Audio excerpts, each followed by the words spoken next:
Hello வர்ண bus sir, வர்ண bus sir கேட்குதுங்களா? பரவ சார் கேட்குது.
Yes, this Chipata sisters. Chipata, anyone is there? Yes. Yes, they are here. Okay, okay. Kittiwe, sisters from Kittiwe.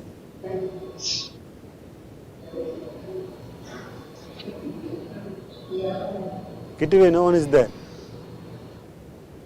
Still, they are not at the camp.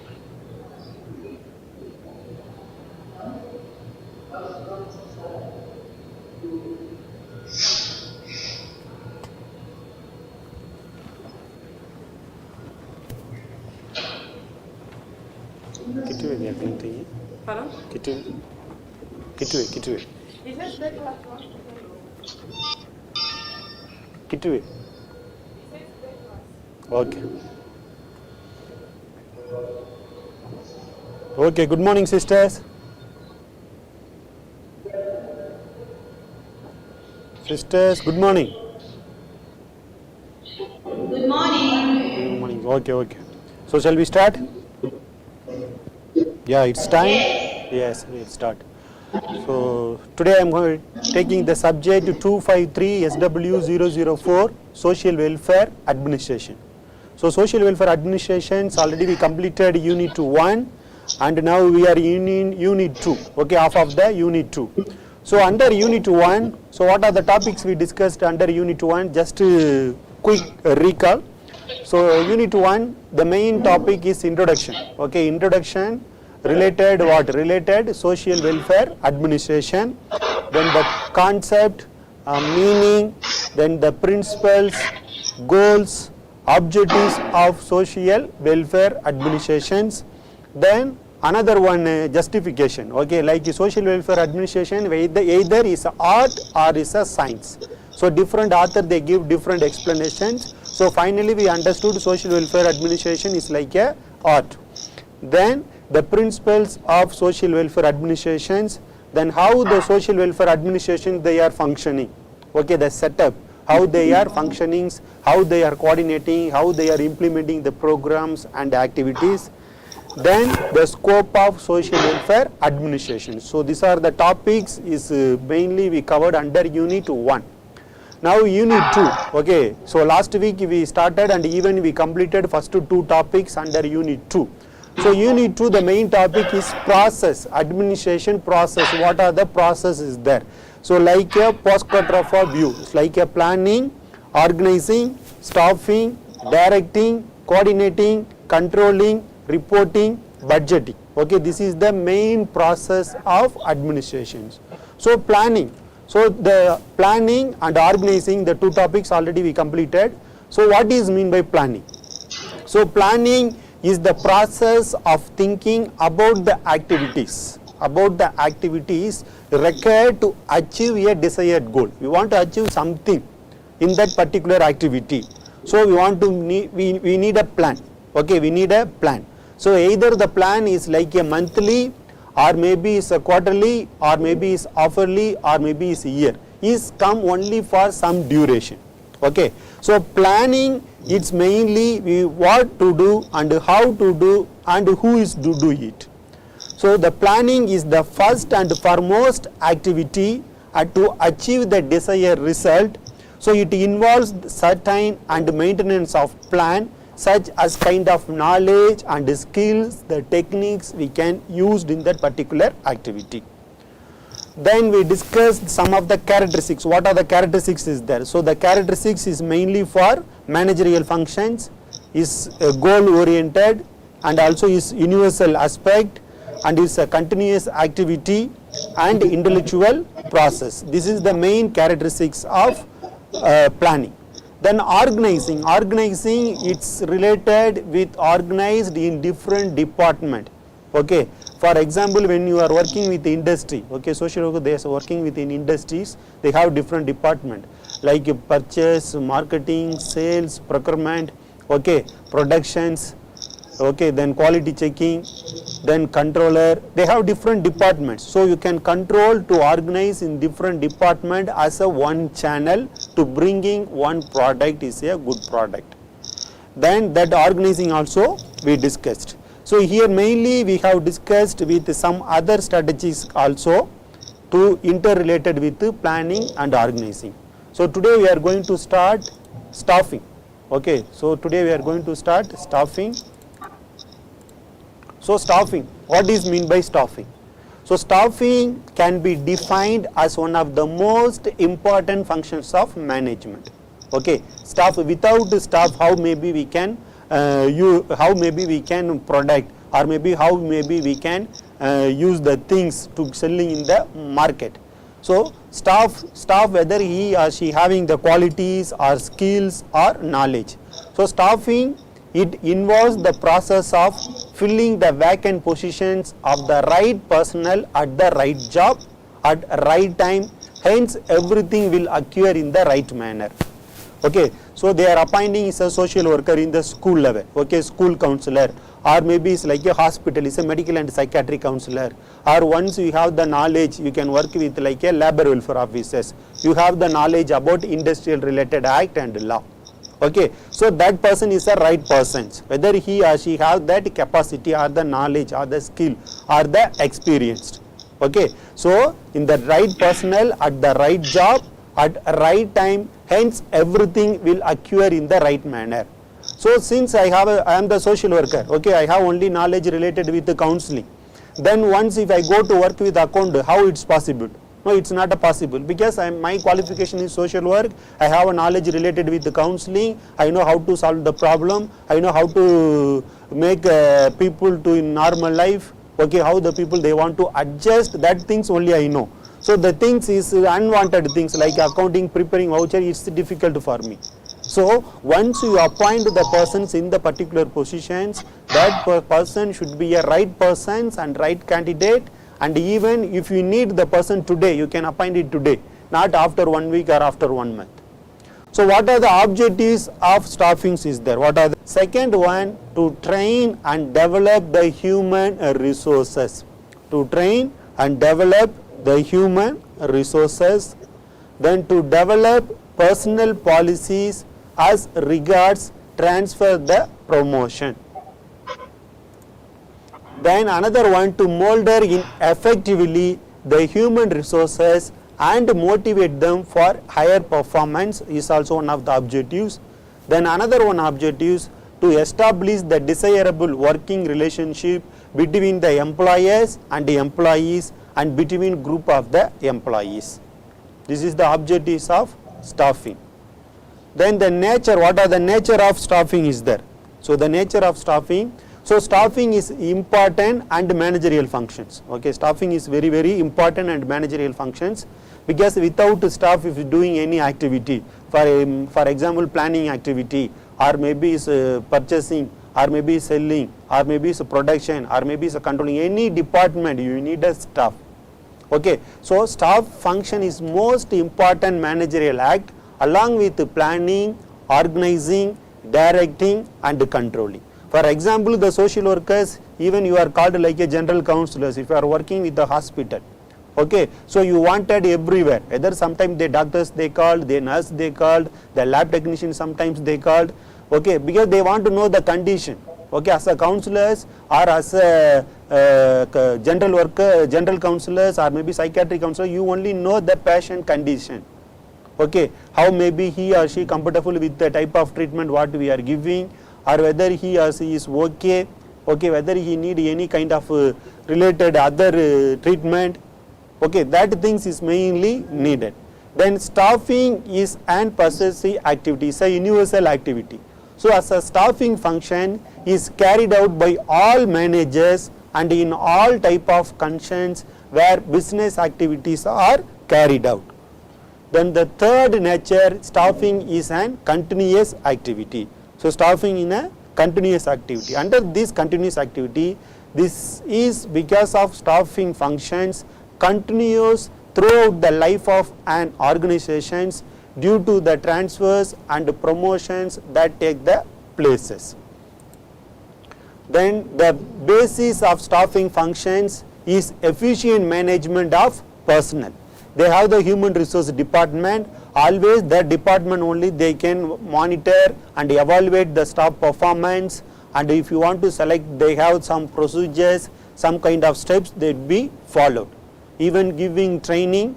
Okay. So the human resource can be efficiently managed by the system or proper procedures, that is recruitment, selection, placement, training and development, and providing even the remunerations, okay, like a salary or kind of any allowance, okay, that kind of statutory and non-statutory related service, it's also arranged by the HR department. It's also one of the nature. Then another one nature, staffing helps in placing a right man at the right job. So it can be done effectively through the proper recruitment procedures and then finally selecting the most suitable candidate as per the job requirement. Okay, job requirement is like a senior counselors. Maybe that experience is like a more than 5 years. One is qualified to complete UG and PG is like a same field. Okay, it's like a social work field, and you have some experience with the knowledge of counseling certificate or psychosocial counseling. Okay, this is the basic they will expect. Okay, so this is a protocol. If you have this criteria, maybe they can select this candidate for eligible for the interview. Then after only they can call for interview. So staffing is performed by all managers depending upon the nature of business, size of the company, qualification and skills of the manager, etc. Okay, whether they have the business or based on the company or they have their qualifications and the skills, it's also be analyzed and understood. Then the features, what are the features of staffing is there?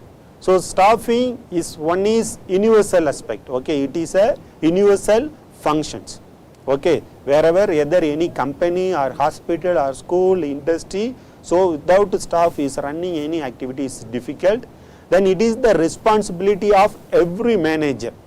Okay, responsibility of every manager giving roles and responsibilities and giving continuous functions performed by every manager to ensure the successful functioning of the particular department. They have so many departments, each and every department they have the head or maybe the manager.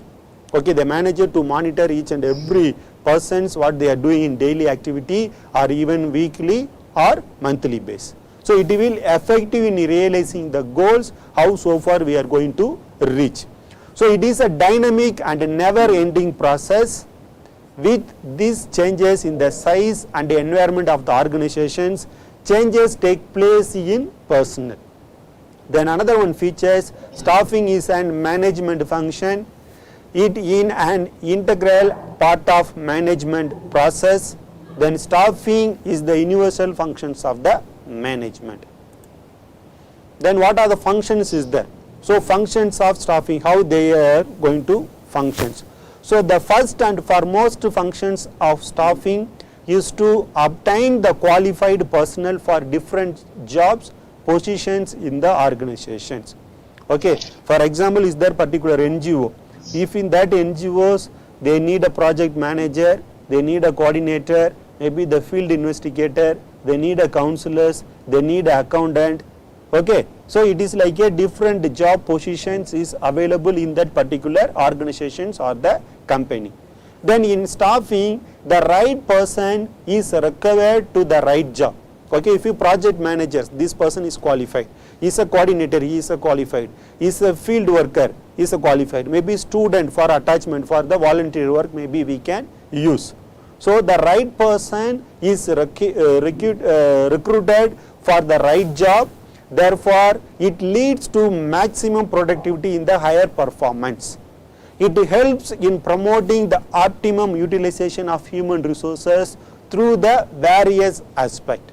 So in that way the job satisfactions and morale of the workers increase through the recruitment of the right persons. So it increasing through the recruitment of the right persons. So staff always helps to ensure the better utilizations of the human resources. In that with the various department, it ensure the continuity and growth of the organizations. It ensure continuity and growth of the organizations through the development manager. Then the process, what are the process is the steps involving in staffing process. The first one, manpower requirement. Okay, manpower requirement. This is the first step in the staffing, is to plan the manpower it will be required. Okay, whether this is the requirement. For example, this NGO, this is the requirement for this year. They are getting a project from like UNICEF or BEFRA or the World Health Organization, WHO, they are getting. So the time duration may be 2 years or 3 years. So manpower, they need a manpower requirements is the first steps. The second one, recruitment. Okay, once you maybe have manpower requirements, then you know that match with the job requirements and the demands. Okay, demands for industrial labor welfare officer or project manager or coordinator or counselors. Okay, or now the Zambian government is ready to appoint like a school counselor in all primary and secondary schools. They need a school counselors, so qualified with the social work. Or maybe they are appointing like a nutritionist, so they need a nutritionist in all the hospitals. So this is the manpower requirements. Then based on manpower requirements, the second step is like a recruitment. Once the requirements are notified, the concern invites and solicited applications according to the invitations made to the desirable candidates. Okay, so they can review. Once they are sending their CVs and biodata and sharing, they are sending through email or cover, post, whatever. So that is second step is like a recruitment. Then the third one is like a selection. So selection is the screening step of staffing in which the SOLTIC applications are screened out. Maybe so far the position, the vacant is like only 5. So far you received 50 applications. So you want to scrutinize. Okay, whether you are going to call all the 50 candidates, no, from that we have the category. So qualification would be same qualification, UG and PG, or maybe the experience is more than 5 years. Okay, or maybe additional qualification related with counseling or SPSS or any other knowledge in the based on the background of social work. So you can scrutinize, maybe you can select out of 50, you selected only 20 or 25. From that 25, you can going to select for 5 which you want to recruit. So selection is the screening setup of screening in which the SOLTIC applications are screened out and suitable candidates are appointed as per the requirements. Then another step, orientation and placement. Once the screening task completed, whether they in the place, the appointed candidates are made familiar to the work and also the environment, the conditions, the rules and regulations. So we are going to give first day, this is the first day for me in that particular institution and organizations. So the HR department, they will take it and give orientations. Okay, they give orientation about the work and activity environment, what are the services here, so this is the time for you lunch or break, everything they will explain. That is fourth step for orientation and placement. Then remuneration, then following another step is like a remunerations. It is a kind of compensation. So if you are working monthly, so it's a monthly like this, providing is a mandatory to the employees for their work performance. Or sometimes you are working extra, like working hours is 8 hours, so you are working more than 8 hours. So if you are working either extra 2 hours, maybe you can paid by like this much of amount. So that remuneration is also be provided, is also one of the step. Then another steps is like a performance evaluations. Okay, once if you am joined in that particular organizations, you can evaluate in order to keep a track or record of the behavior, how he or she is behaving and the attitude and how he is supporting to the managers and how they are maintaining the relationship with the co-workers. Okay, so keep on tracking. So the head, the department head or the managers, okay, or the chairpersons or one is in charge, that people they have to monitor, and side by side another side they can collect the reports also. Okay, individual candidates, suppose they can submit their weekly and monthly report also to be evaluating the performance. Then based on these performance evaluations, maybe we can arrange is another step for promotion and transfer. Okay, promotion and transfer. These promotions and transfer is said to be a non-monetary incentives in which the workers is shifted from a higher job demanding bigger responsibilities as well as shifting the workers and transforming them to different work units. No, so you are have maybe kind of promotions. Now he is like a supervisor. Now from the supervisor level to is coming to the manager. From the manager is going to another level like a board member. Okay, so it's also transforming, or maybe it's a transfer from one branch to another branch head. Okay, they start a new branch, so they need someone be experienced person. So he or she have the skills and the knowledge and the capacity. Is having more than 10 years is here working. He know what is this DMI organization, or what is about this particular NGO or hospital. So once he is go, then he can manage. So likewise they can select their candidate. It's also called like a promotion and transfer. Then another steps is like a training and development. So training always is you want to update the things, what are the new technologies there, the schemes is there, the program it is there. Okay, either there is a new staff, even the old staff, whomever they can get. So training is a part of incentives given to the workers in order to develop and grow them within the concern. So it's also one of the step. So the next topic is a direction. What is mean by directions? So now we completed like a planning and also organizing, staffing. Then the fourth topic is like a direction. What is mean by directions? So direction according to Connertz and O'Donnell, directing is a complex functions that include all those activities. Okay, all those what activities like a planning, organizing, coordinating, controlling, budgeting, monitoring. In that all those activities which are designed and encourage the subordinates to work effectively and efficiently. Okay, they can work with effectively and efficiently in both the short and long run. Okay, the period is like the project is like a 1 year. So how so far we can bring it like a short term and long term. Okay, even medium sometime. So short term goal, medium goal and long term goal. So in the counseling also you have the phases. First phase, second phase, third phase. Okay, so first is like whether you need a short term, okay, or medium or like a long term. So then another one, entrance then defined, is a direction is telling people what to do and seeing that they do the best of their ability. Okay, they want to do their best of their ability. It includes making assignment, corresponding the procedures, seeing that mistakes are corrected, and providing on the job instructions, and of course issuing the orders. Okay, so it's also directing. Then the characteristics, what are the characteristics of directions is there? So characteristics is like a initiate action. Okay, initiate actions, a directing function is performed by the managers along with the different department, different committees. It's like a planning is there, staffing is there, organizing is there, and the controlling is there. Okay, so planning, staffing, organizing and controlling in order to discharge their duties in the organization. Then second characteristics is like a pervasive the functions. These pervasive functions with that level, these directing take places at every level of the organizations.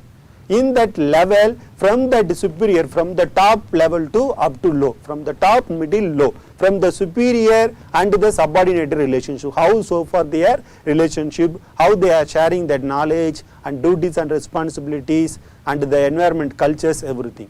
So that relationships directing exists as every managers provide the guidance and inspirations to his subordinate. Then another one characteristic is continuous activity. Okay, is also directing also is like a continuous activity based on the changes. It's also bringing the managers and the employee relationship. Then descending the order of hierarchy. Okay, descending the order of hierarchy, the level of the positions. So directing follow from a top level of management to the bottom level. Okay, so like the director, okay, then the project manager, then the coordinator, then the supervisors, then the field worker. Okay, then is every manager exercise these functions on his immediate subordinate.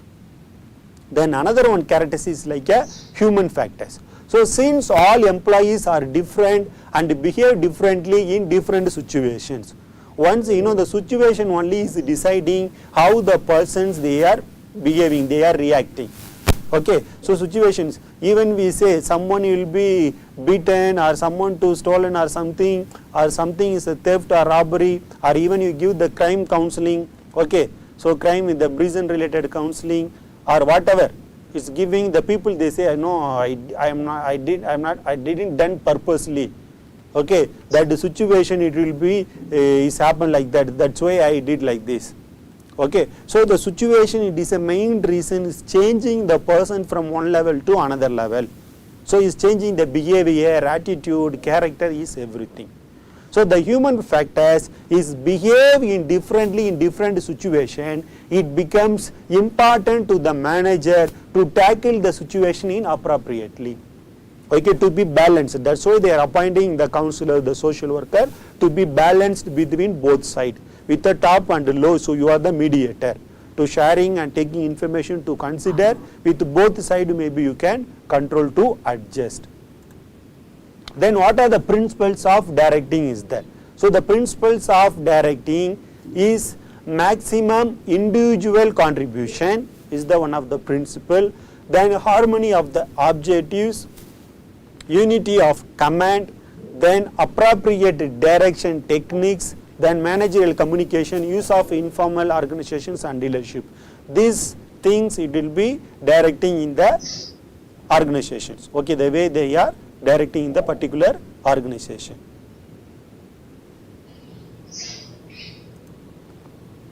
The elements, okay, what are the elements is there? There are the 3 elements is there under the 4 elements is there. One is you want to supervise.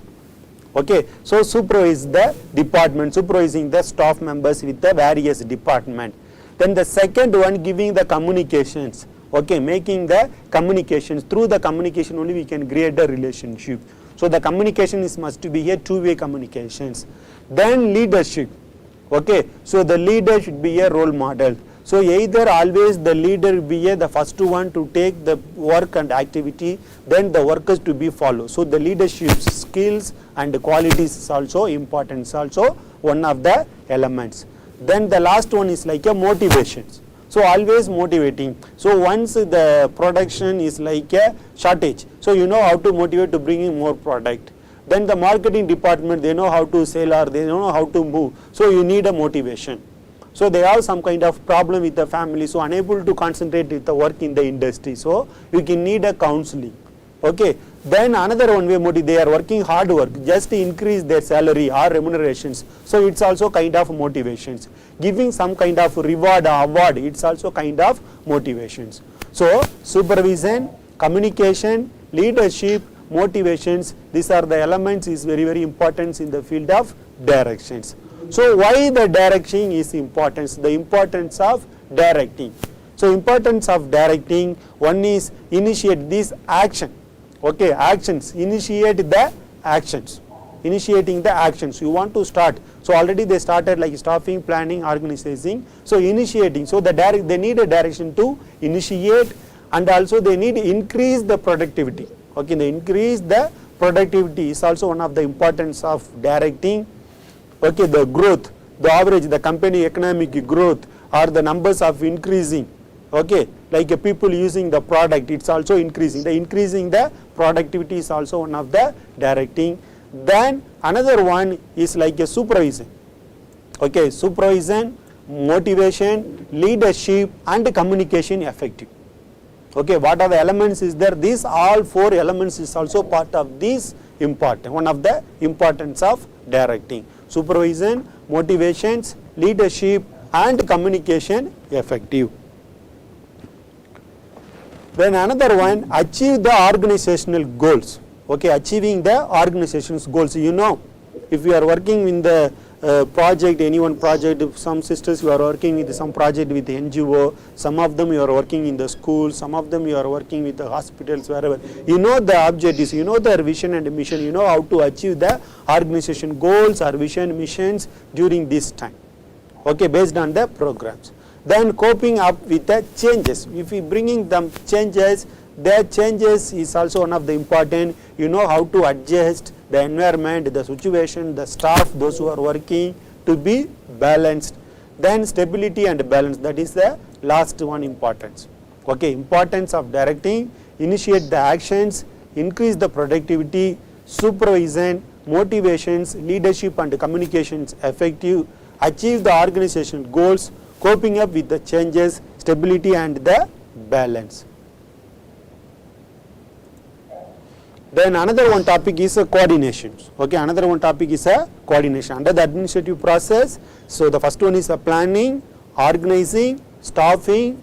Fourth one is directing. The fifth one is coordination. What is meant by coordinations? So coordination is nothing but is the functions of management which ensure that different departments and groups work in that organizations.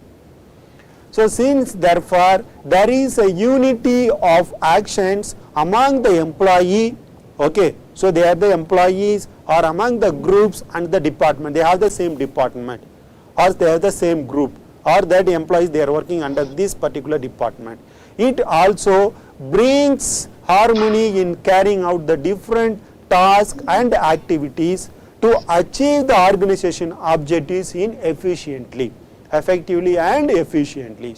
So coordination is an important aspect of any group effort.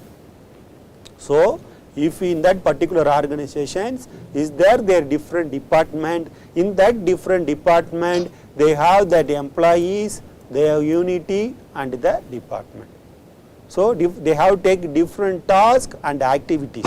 Okay, each and every department they have different roles and responsibilities. Okay, but everyone why they are taking that different related type of activities, they want to achieve that organization's objectives in the way of efficient and effective. Okay, so efficient and effective, it's very important in that process of coordinations. So definitions according to Moni and Rely. So coordinations is an ordinary arrangement of group efforts to provide the unity of actions in the pursuit of common goals. According to Riley, so coordination is a ordinary arrangement of a group effort. Okay, so in that group effort they are taking different steps to achieve their goals. That is also one of the definitions. Then another one according to Bridge, coordinations is balancing and keeping together the team. Okay, so we instead of saying I, so we can change the changes in the society. So we can bring in the changes. Okay, so community development, we bring in the changes in the community. So we bring in the changes in the hospital, we bring in the changes in the industry. So in the society, in the nations. So it's like a teamwork. Okay, instead of taking what? Clapping is like a one finger, so either if you join 5, 10 fingers, the sound it will come in more. So coordination is balancing and keeping together the team by ensuring the suitable allocations of the task to the various members and seeing the task are performed with a harmony among the members of themselves. Okay, so if a team they have the unity, okay, because this is the task to be reached within a month. So you know the members, the 10 members, how they are actively they are planning. So they know this day this activity, this day this activity, end of the week maybe we can complete 10%, then another week followed by another 10%, like a progress itself also they can show. So it's also one of the definitions. Then the features, what are the features of coordinations is there? So under the features is like a group effort. First feature is a group effort, is a teamwork.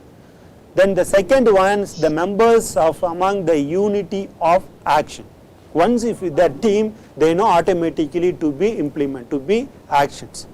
Then another one features, they have the common goals, not instead of different goals, different department they have different objectives, but in that group they have the same common goal, it is there. It's one of the objectives. Then another one features is like a continuous process. Okay, so coordination is also continuous process to be evaluated and be monitored by the department head, and they have the managerial responsibilities also one of the features. So group effort, unity of actions, common goal continuous process and managerial responsibility. So this is the features of coordinations. Why the coordination is needed? The need for coordination. If there is no coordinations, so how? Maybe you have experienced with your field work. Okay, maybe you have coordinated with your supervisor, maybe coordinated with your friends or your colleagues. Okay, you know this day this is the activity, maybe we can coordinate with ourselves, we can complete the activity. So once if you want to complete the goals or complete the objectives or complete the particular activity, that either that individual or in the department members, they should coordinate with you. So the need for coordinations is arise because the individuals and departments have the different goals. Individuals and department, they have the different goals. They depend on each other for resources and informations. So managers continuously coordinate their activities to ensure all individual, okay, all individual or all the department use the organization resources and informations for successful attainment of the organizational goals. Okay, so either the manager or the one is a head or the in charge should check to monitor whether the individual person or the particular department, they are using all the resources or informations for purpose to reach the target, to reach their goals. Then what are the coordinations is there? The types of coordinations, there is two types. One is internal and external coordination and another one is vertical and horizontal coordinations. Okay, there is two types of coordination is there. One is internal and external and another one is vertical and horizontal. So internal and external, so inside and outside, how the coordinations within the organization or outside of the organization. So these coordinations, the internal and external coordinations between the activities of departments and the people working within the organization is known as internal coordination. You understand? If you are working with that particular hospital or the particular NGO or in that particular industries, that they have the different activities in different department people they are working within the organizations, they know is called like a internal coordinations. Then these coordinations between the activities of the organizations with the units, okay, with the same department, you have the outside, okay, maybe the stakeholders or maybe their associations or maybe the government, the professional bodies, okay, one is also supporting to you, okay, the coordinations between the same activity of the organization with the units outside the organizations, for example, the government, okay, the customers, the suppliers, even the competitors, etc., is known as external coordination. Okay, for example, this particular NGO, they are implementing the program for related what? Child sponsorship program. So they have another one NGO also, they have the same program, they are your competitors. So the government is supporting to you and also that particular organization. How so far they are also using the strategy, you also using the strategy. Okay, so internal within the organizations, then external from the outside with the same activity, those who are others also is doing is called like a external coordination. Then another one is a vertical and horizontal.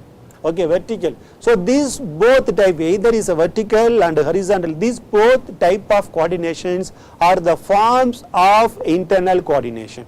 Okay, another one term they can use, the both type is like a internal coordinations. These vertical coordinations is achieved amongst activities of the people working at different level. With different level. Okay, you know the industry, imagine is the industry with different level, with different department. So planning, marketing, sales, promotion, HR, okay, suppliers, purchase, procurement, though they have different department is there. It coordinates to achieve the activities of top manager with those of middle and low level managers. It is the linking of activities. So linking of the activities as the top of the organizations with those at the middle and low level in order to achieve the organization goals. So creating the linkage between the top and low, okay, to achieve their organizational goals is called like a vertical and horizontal coordinations. So type of coordinations, one is internal and external, another one is vertical and horizontal. Then what are the principles suppose you want to follow under the coordinations? Okay, principles should be followed under the coordinations. The first one, unity of command. So unity of command means is like a one boss for one subordinate. Okay, so whom I want to report, so whom is my boss, immediate boss, whom I want to report in my difficulties or whatever in the things. So unity of command is like a first principle. The second one, early beginning, it follows the principles of earlier the better. These principles of earlier the better. Then third one is like a scalar chain. So this scalar chain, it refers to chain or link between the top manager and lower manager. So it refers to chain or link between the top manager. Okay, the chain. So the chain, okay, the top is there, maybe from boss, maybe someone be mediate. So maybe the director will be here, then the lower level. So instead of communicating the top, they can communicate to the middle level, the director will be take the message to the boss. So low level managers. Then the continuity is also one of the principles. So coordination is also continuous process. Okay, you want to coordinate with every day, coordinate with up to the end of the day. Once you complete the target or once you reach there, your objectives or goals. Then another one principles is like a span of management. It refers to the number of subordinate that a managers can manage effectively. So it refers to the number of subordinate that a managers can manage effectively is also one of the principles. Okay, so there are 5 principles is there. One is unity of command, early beginning, then scalar chain, and also is a continuous activity, then span of management. So this is also one of the administrative process. Under the administrative process, up to now we completed planning, organizing, staffing, directing and coordinations. Then next we are entering to reporting. So reporting is also one of the administrative process. Why reporting is important? So report what you are doing in your day, what you are doing in your week and monthly. You should report to someone, then only they know whether you are doing or you are not doing, you are performing or you are not performing. Even that report only it will be showing the improvement, that report only is showing how so far we are moving. So reporting. So reporting can be defined as an organized method of providing the each manager with all the data and only those data which he needs for his decision. Okay, they give the data. For example, once you complete the field work, you produce that report. Once seeing the report, they know, okay, so these are the sisters, they completed, this is the place. Okay, so when he needs them and in a form which aids his understanding and that stimulates his action. So reporting can be defined as organized method, is providing each and every manager with the different department. So they are collecting the data and informations. Through the data and information only we take a decision. So what are the objectives of reporting? Okay, the objectives of reporting and reporting. So means of communications. A report is used, the first one object is a report is used as a means of upward communication. These upward communications, a report is prepared and submitted to someone who needs that information for carrying out the functions of management. Okay. For example, the project manager, they will ask to you as a counselor how many cases you completed, how many counseling you given for this 1 week or this 1 month. So you tell me the different types of counseling, what type of counseling given. Either is substance counseling, family counseling, marriage related counseling, children counseling, sexual. So that different things. Okay, it will be produced like a one report, you submit to that manager, then the project manager will be taken to the board, then we discuss these are the counseling we did for this month. So it's showing okay, who this department or this person is done. Then satisfied the interest the parties. So the interested parties of management report are top management executive, government agency, shareholders, creditors, customers and general public. For example, you are getting fund from the organizations. Once if you done, so you can produce your report. Okay, so I did during COVID-19, we distributed masks, hand sanitizers, creating awareness, giving radio talk, TV talk. So this is the strategy we use to bringing more information, awareness about COVID. So you want to produce the report, which day, whom they involved, what is the impact. Okay, it's also be satisfied the interesting of the parties with the different peoples. So these different types of management reports are prepared to satisfy the above mentioned interested parties. Okay, so you are field level you are doing. So even I saw some of them sisters you are involved during this COVID, they have different activity through maybe your NGO or maybe through your congregations. So once if you produced that report activity, even the social media, it's also to published. So others they can see, okay, this group of sisters they did this, this is the activity. So they can keep on sharing that link to others also to be watched and to monitor and get some information from that particular program. So satisfy the interest of parties, that is the reason also you want to submit the report. It's also one of the objectives. Then another one, develop a public relation. Okay, develop a public relations. Reports of general progress of business and utilization of national resources are prepared and presented before the public. So it is useful for increasing the goodwill of the company or the organization and developing the public relations. So creating the public relations with that organization is also one of the main role, is one of the objectives. So for the institutions, the roles and responsibility of the institutions to contribute something to the society or the nation. So then another one objective is a basis to measure the performance. Okay, you want to measure someone's performance. How? Once if he is submitting the weekly report or monthly report or yearly, then otherwise you can give the criteria and target. Once if you reach, you can tick, okay, give mark out of 10, 5, 5 or 6, 7, 8. So performance, for example, the staff, how we are evaluating the student performance. We are giving the assignment, we are giving the continuous assessment test, then we are giving the field work, then finally we are conducting the end exam. The way we are performing. So the performance of each employee is prepared in your report. So once you submit assignment, we can mark it. So we take that mark in your name, your register number, we will mention assignment 1, 2, this is a mark. Then cat 1, 2, this is the mark, this particular register number, particular name, particular exam.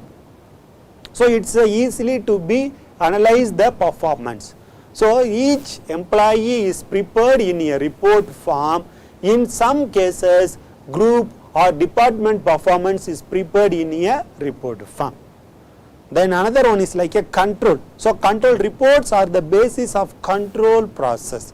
Reports are basis of the control process, because this control process, that action are initiated and the instructions are given to improve the performance. Okay, based on your report it is okay, somewhat you can improve to reach this within a week or within a month. So here this is some correction is there, you can rectify this correction, be work on it. So that is the reason also we can collect the report.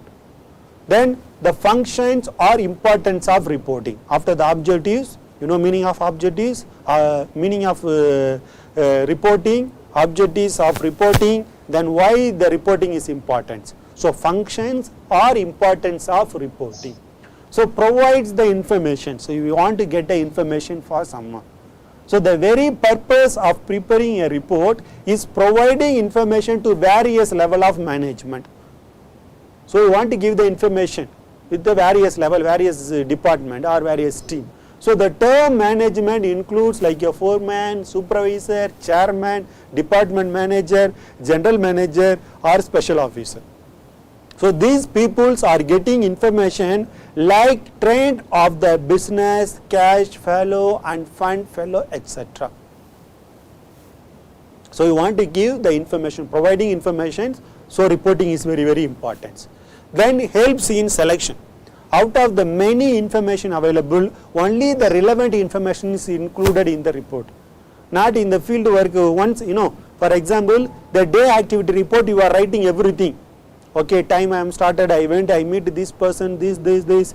Okay, then I plan my activity, I gather. So that is your day activity report. Once is come consolidate, Okay, in that consolidate, you give mainly this day, this activity is done, this is the impact or the outcome. Okay, this day I given the HIV AIDS awareness program, around 50 people they are benefited, they know how they want to run their life with the ARV, explained about the ARV, so the people they gain knowledge. Okay, it will be summarized to help very important and relevant information to the report, it will be consolidated, so it's also important. Then the benefits, there are two benefits is there, one is internal and another one is external. So internal benefit and another one is a external benefit. So what are the things is like come internal benefits. So internal benefits is develop a vision and strategy on the sustainability. Internal wise is develop a vision and strategy on sustainability, and here that the external benefits of sustainability reporting can include these are the things. Then here there's internal, improve the management system, internal process and set the goals, and internal wise they can identify. Once you report, if you submit, we can identify the weakness and the strength, then attract the employees and investors, then leadership and competitive advantage. This is a internal benefit. Then external, transparency and dialogue with the stakeholders, demonstrate commitment to sustainability, enable the comparability and benchmarking brand, trust, respect and even get the reputation.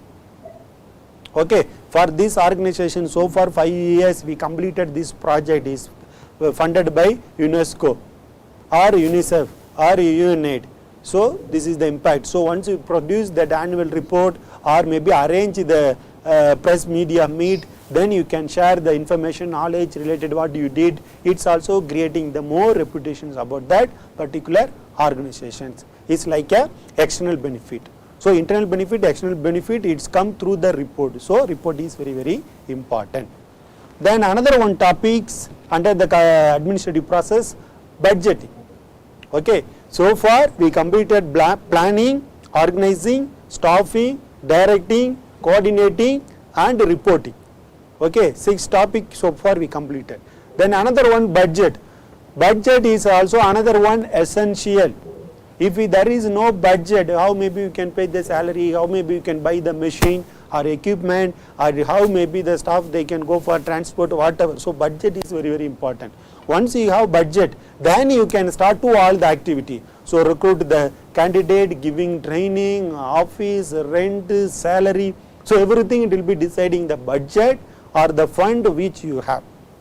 So budgeting, define according to Charles T. Horner, a budget is a formal quantitative expression of management plans.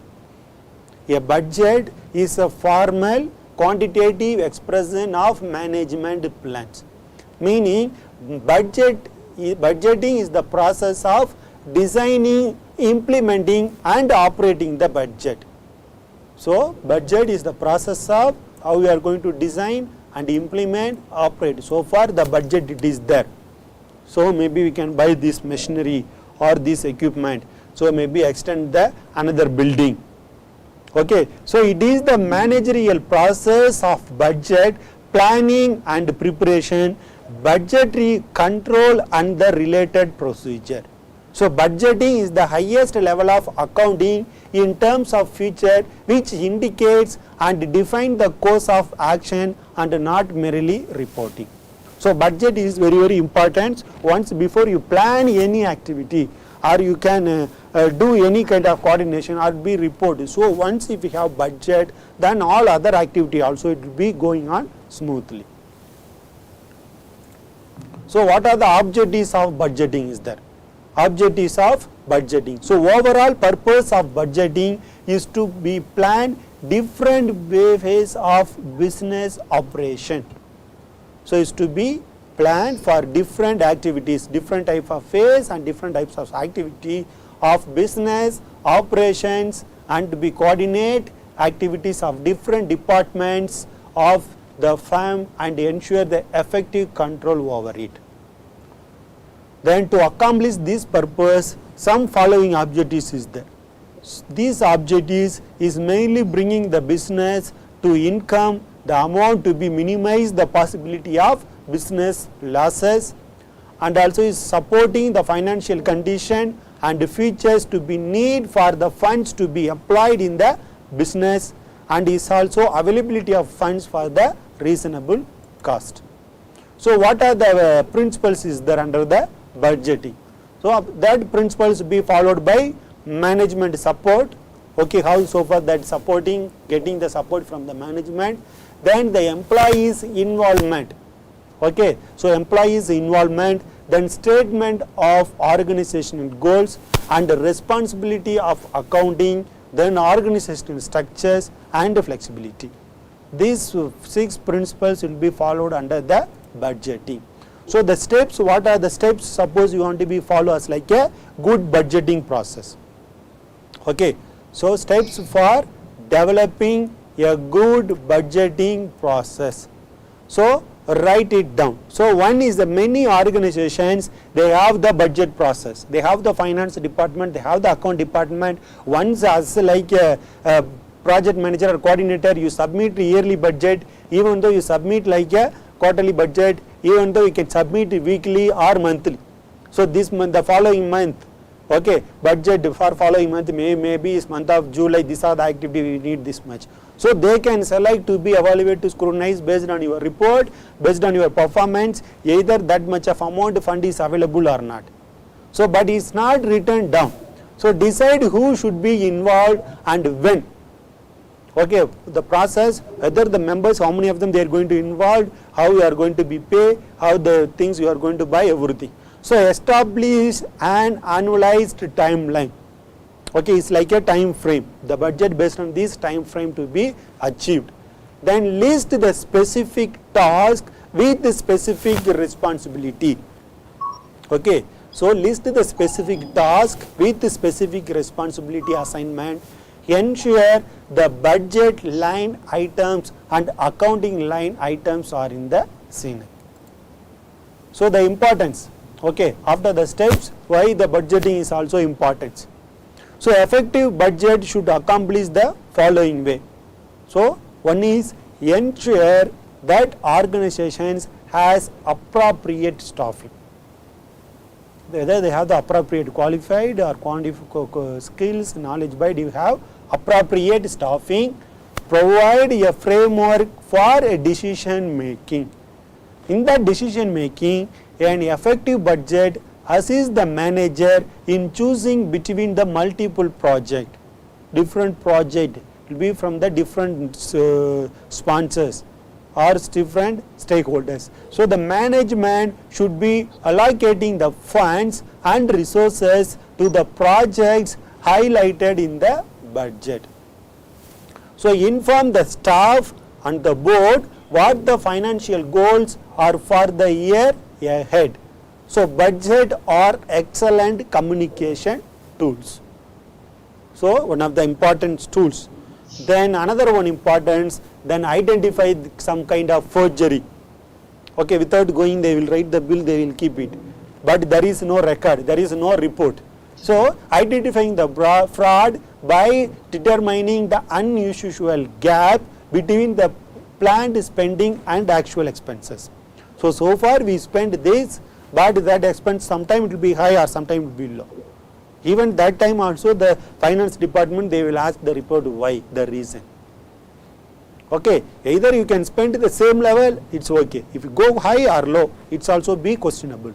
So identifying the gaps, the forgery. Then another one process is like a decision making. Okay, so far we are almost the end of the unit. So decision making process. Decision making, what is mean by decision making? So decision making as the selection of one behavior alternative from two or more possible alternatives. Okay, for example, in the field of counseling or any kind of therapy, we are giving solution, different type of solution. Either the client they can choose himself or herself, anyone. So giving different alternatives, the decision making. So what are the characteristics is there under the decision making? It's mainly based on goal oriented, giving alternatives, then giving the analytical, intellectual, dynamic process, and also continuous activity, commitment of time, effort and money, human and social process. This all the topics is involved under the characteristics of decision making. So what are the types of decision making is there? What are the types is there? One is tactical and strategic decision. Okay, tactical and strategic. So even strategic is involved the top manager. Okay, so these tactical decisions are those which managers make over and over, again adhering to certain establish the rules, policies and procedures. Okay, so involve the top level managers. Then this strategic is the other hand are relatively more difficult. So they influence the future of the business and involve the entire organizations. So types of decision making, one is the tactical and strategic decisions. These tactical decisions with the managers, they can bring in some kind of rules, policies and procedures. Even the strategic decisions is also another hand are relatively with more difficult with that business and organization oriented. Then programmed and non-programmed decisions. Okay, another one types is programmed and non-programmed. First one is a tactical and strategic. Second one is programmed and non-programmed decisions. So the programmed decisions are basically of a routine type of which is already systematically is going on. It's like a procedure. So once if you are selecting the procedure, what are the procedures you are following for staffing? Or HR department, this is the procedures, policies they are following. So this is the program, it's like a structured, it's a framed, it will be following. So these programs, the decisions are basically involve that routine type of systematic procedures have been devised so that the problem may not be treated as a unique case each time it crops up. Then the non-program, okay, so non-program decisions are very complex and deserve a specific treatment. So in the above for the examples, sometime it is a procedure, how the staff you want to get the orientation, this is a procedure, you can, this is a reporting time, so 8 to 16:30, or this is the pay scale. Okay, the pay scale maybe for average you can get after 1 year you can go to second scale, or after once you complete 2 years you can go to third scale. So based on that peoples, those who are working in all the professors in the department, then they can stop to teach. It means they are not reach that minimum level of the salary. Okay, or what they are given the instruction during the selection or during the training, then after 1 year if they are not following. So it's also creating, it's like a non-program. There is no any policy, there is no any procedures, there is no any written document. Simply they will come and execute. So without getting opinion and feedback, simply they can be executed. It's be creating problem within the organizations. Then it will be teaching. When go to industry, what is happened? The people they involved to strike.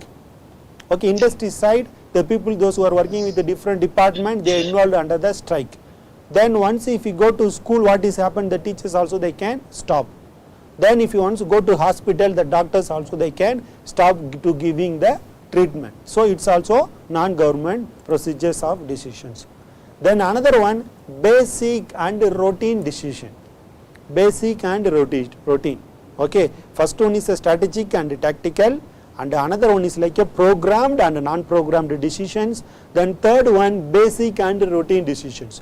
So basic decisions are those which require a good deal of deliberations and are of a crucial importance. So these basic decisions are planned location, product diversification, selecting the channel and distribution, etc. But the routine decisions are repetitivity, that the nature of the work, hence they require repeatedly little considerations. They know this is the repeat work. So they can know this is the things I know, I expected these things. It will be routine. The day to day it's 1 hour is like a routine work. So basic and routine decision also one of the type. Then another one type, organizational and personal decision. Okay, organizational and personal decisions, these decisions which an executive that takes in his official capacity and which can be delegated to others. Okay, it will be delegated to others. In that way, that individual capacity, but not as a member of the organization. Then another one, off the cuff and the planned decision. It will be planned, well planned. So this off the cuff decision involve that shooting from the hip. This decision can be taken easily and may be directed towards the purpose of the enterprises.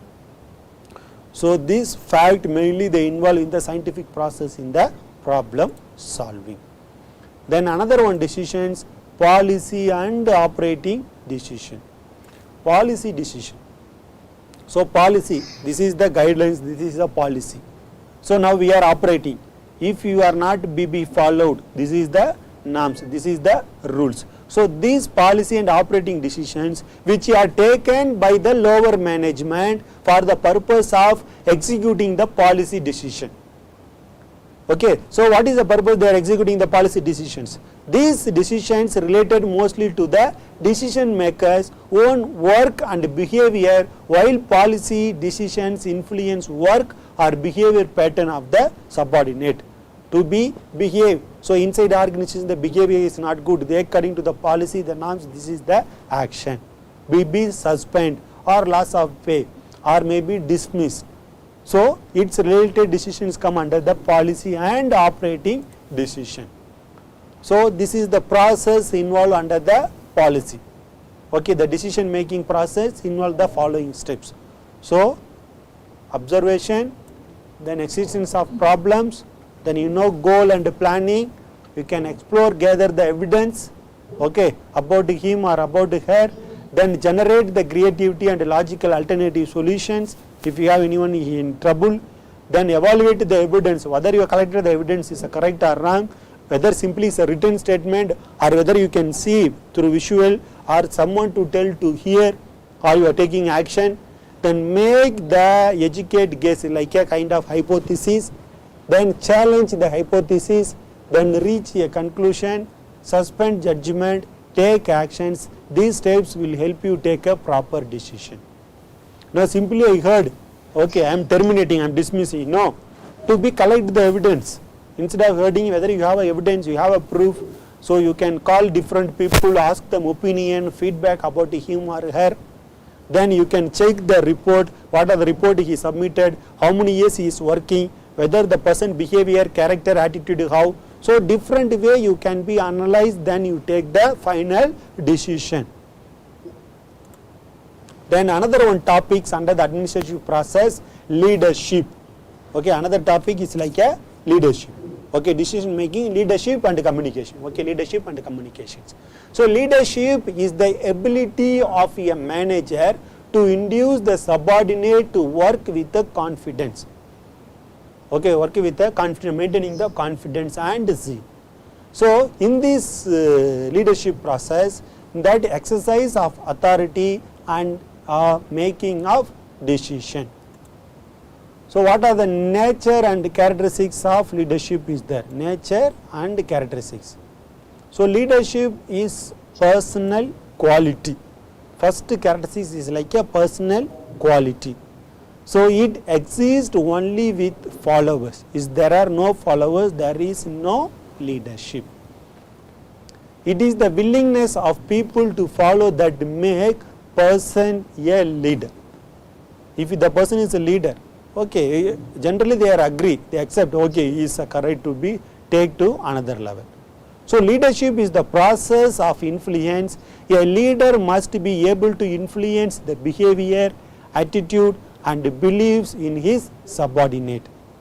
And this leadership will be realization of common goals.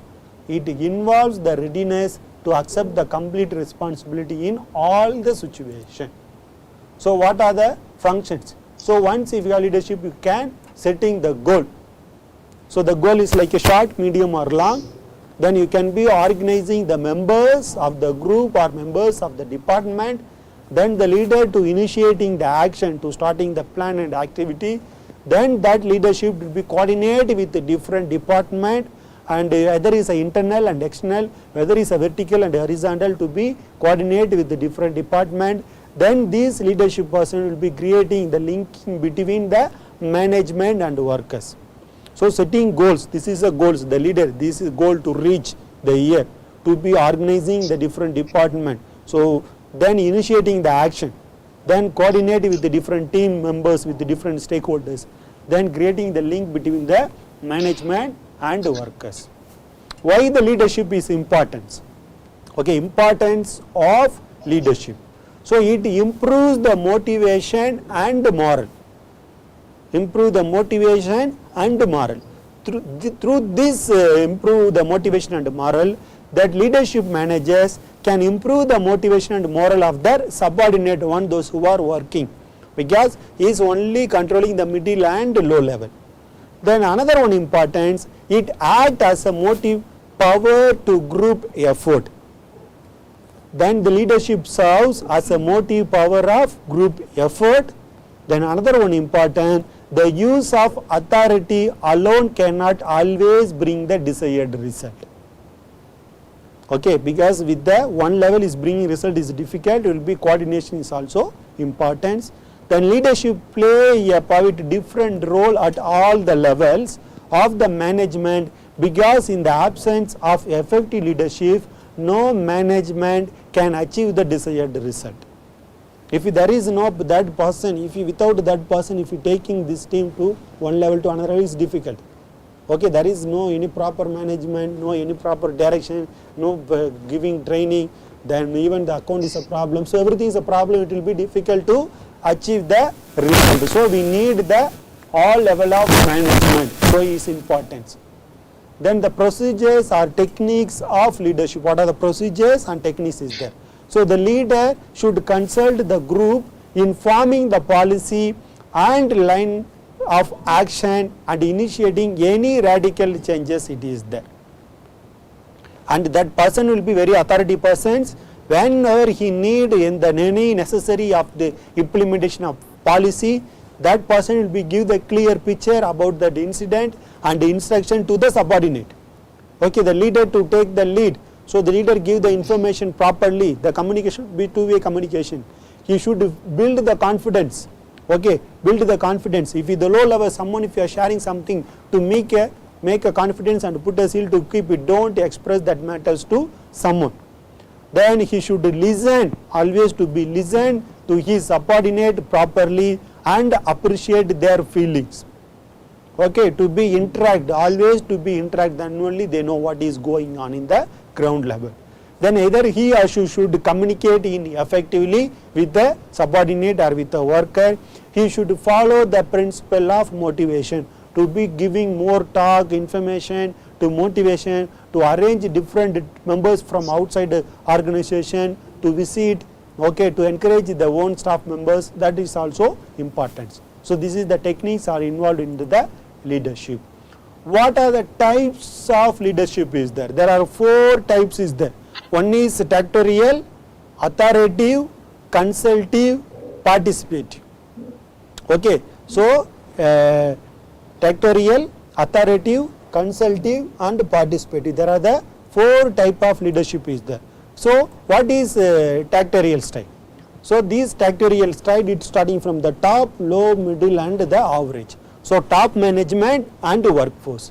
This dictatorial style, okay, dictatorial, authoritative, consultative and participative.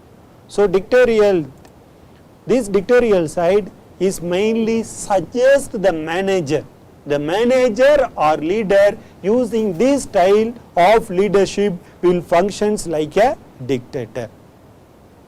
Okay, so like a dictator, the manager would take supreme power in decision making concerning what, when, where and how these things are done and who will carry out them. People failing to carry out their duties will certainly be take a task. So dictatorial. Then second one is authoritative. So these authoritative, these leaders, they know autocratic, okay, authoritative, or another one they say no, autocratic leaders. They provide their expectations, very clearly. So this is the things I want, I need. So they give very clear as in what needs to be done and how. Okay, so they can give very clear in what needs to be done and even how you want to done. They give everything. That is the authority style. Okay, very clear and done. But the research shows a lack in the creativity in authoritarian leadership. As this authoritarian leader make decision independently, sometimes they won't ask anything, okay, opinion from that workers. So independently they take that, it's also bringing some kind of problem. It's also one of the style. Then another one is like a consultative style. These consultative styles, this leadership basically task oriented and always focus on the end result by using the skills of other in formulating plan and taking decision. So this decision making power is always retained with the leader. Okay, it's called like a consultative style. Then another one is a participative team style. This participative team style, all the members of the team, okay, all the members, this is the particular department, social work, there are 35, there are the one team, all the members of the team involved to identify the vital goals and develop the procedures and strategies to reach the goals. For example, you have the sisters, the same team, the members unity to organize, to find out how so far you want to complete the research or the project, to find out the steps, bring the strategy to reach the project to successfully. To analyzing from this perspective, this participative team leadership can be viewed as the style that depends on the leader functioning as facilitate the direction in order to getting something to be done. It's called like a participative team style. Okay, so under the leadership style, under the dictatorial, okay, giving one way, authoritative, they can give clear information, consultative, they can coordinate with other department, then the participative, they have do what they can need really, and that things it will be analyzing in different way, the team of members to be analyzing in the different way. Then the last topic is communication. Okay, so under the administrative process, the last topic is communications. So communications. Okay, now under the administration process, we have staffing process, we have organizing, we have planning, we have direction, we have coordinations, we have reporting, we have budgeting, we have decision making, we have the leadership. So without communication, how it will be coordinated with all the departments is very, very difficult. So communication is very, very essential tools to communicate with the staffing, communicate with the directing, communicate taking decisions or leadership wherever.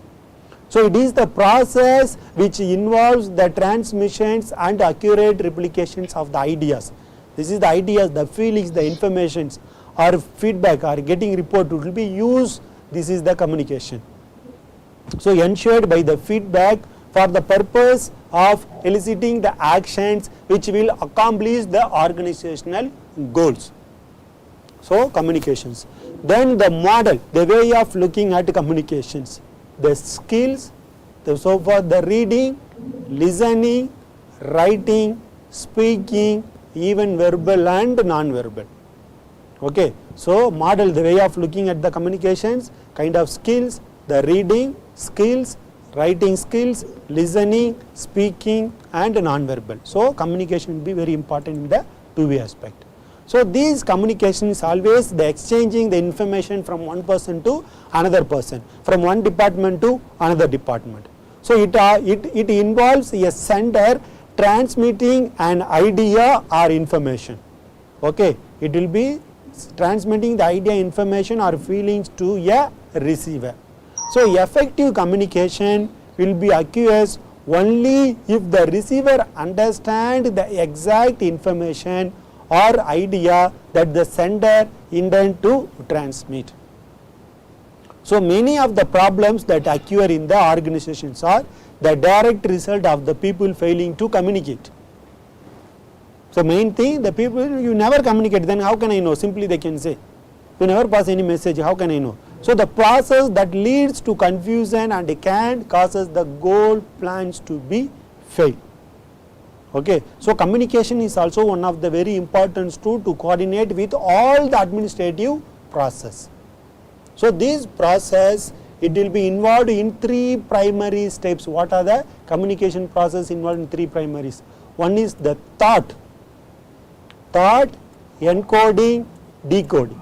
So TED. So T is the thought. First information exists in the mind. Okay, this is the thought, this is the mind. Okay. This in the mind of the sender, such as concept, idea, information or feelings. So once if you are organizing the program, it will be starting, okay. So how I want to start this program, community awareness program. So concept related with the child marriage, okay, or early marriage pregnancy, okay, or maybe about COVID-19. So how we are going to use the tools, how we are going to create the awareness. So what type of information you are going to give. So what the feelings will be conveyed easily. So that is a thought for one of the process, communication process. Then encoding. After the thought, the next, a message is sent to a receiver in words or other symbols. Okay. So you want to pass the information about the COVID-19 to someone others. So how you are going to pass the information? You want to send to the receiver. So the community members, they are going to receive the information from you. So how? So use any method like singing, or like maybe it's a poem, or maybe it's a street play, or maybe like a awareness song, whatever. Okay, or maybe like a placard, or display the notice, distributing the pamphlets, whatever. It will be simple to be creating a encoding. Then decoding. Decoding, lastly, the receiver translate the words or symbol into the concept. What is a concept? Your concept, you want to create a awareness or the information that he or she can understand. Okay, the message what you are giving, okay, I understand this message is related with whether he is happy or sad, or whether he is related with this message related with the COVID. So the communication process is mainly involved with the 3 primary steps. One is a thought, encoding and decoding. Then what are the purpose of communication? The main purpose of communications we are giving to follow the information, follow up the information for the coordination purpose. You want to learn the management skills, then people, they are ready to prepare to accept any kind of changes through the communications. Then even you are creating good relationship, developing the good human relationship within the organizations. So this is the reason, this is the purpose, we need the communications. So what are the types of communications is there? So types is like a verbal, non-verbal, international and intentional and unintentional, conscious, unconscious, action and inactions, head and heart. So these are the types of leadership communications also is there. So thank you. So unit 2 we completed under the social welfare administration. Okay. So under the social welfare administration subject, unit 2, the main topic is like a process, administration process. Okay, under the administration process, the main topic is planning, organizing, staffing, direction, coordination, report, budget, decision making, leadership and communication. Okay, this is the main thing. So unit 1 also we completed social welfare administration. Under the unit 1, just is like introduction, concept, nature, goal, objectives, principles, okay. Then features, then whether social welfare administration, art or science. Then this unit 2 is like administrative process. Under the process, there are different topics is there. One is a planning, organizing, staffing, direction, coordination, report, budget, decision making, leadership and communications. There are the 10 processes is there, administrative process. Each and every process, we should know the concept, the definitions, the principles, the importance and the characteristics. Okay, planning, meaning, definition, concept, then characteristics, the types. Organization, meaning, concept, importance, characteristics and types. So each and every 10 topics, each and every topic, there are other 5 subtopics is there. So be thoroughly be study, then only you have able to be a good administrator. If you want a good administrator, you should understand these all 10 levels of the process. Okay, how you want to plan, how you want to take decision, what type of quality you have, what type of decision making is there, okay, how you want to plan the budget, why the budget is important. So everything it will be very, very important in that aspect of administrative process. Okay. So both subject we completed unit 2. Okay, even another one subject, trauma and grief counseling also I completed unit 1 and 2. Social welfare administration also I completed unit 1 and 2. So next I am going to start unit 3 for social welfare administration.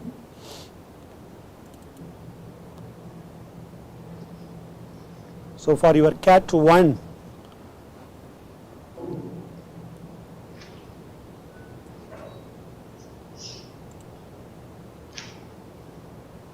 sister, are you following? Yes, sir. Okay. I thought you were sleeping. No. Okay, good. So social welfare administration. So for CAT 1, the CAT 1, the topic it will cover unit 1 and unit 2 and unit 3 half of the unit. Okay. So unit 3 half of the unit it will come under CAT 1. Understand? For CAT 1. So unit 3 the main topic is personal administration. Okay. So unit 1 social welfare administration, unit 2 is administration process, unit 3 personal administration. Okay, unit 3 half of the unit. So personal administration, what is mean by personal administration? So personal administrations, under the personal administrations, the topics we are going to discuss, concept, definitions, then the personal administrations is mainly covered with the staff selection, how we are going to select the staff. Even the second unit, we know staffing is only one small topic, but here we are going to cover how we are going to select the staffing, why the staffing is also important already you know, but just once again I can recall everything. Then staffing moral, supervision, evaluation, public relation, and the last one is a fundraising. So personal administrations. The personal administrations, that is a top level, that is a line management to be responsibility for all the functions like administrator. Okay, that is administration department. In that the personal administration is a basic management responsibility in every organization. So in that every organizations, either they have the assistant of vice, the chairman and the general manager, and who in turn dependent on the corporation and the skills of the superintendents and the level of the supervisor.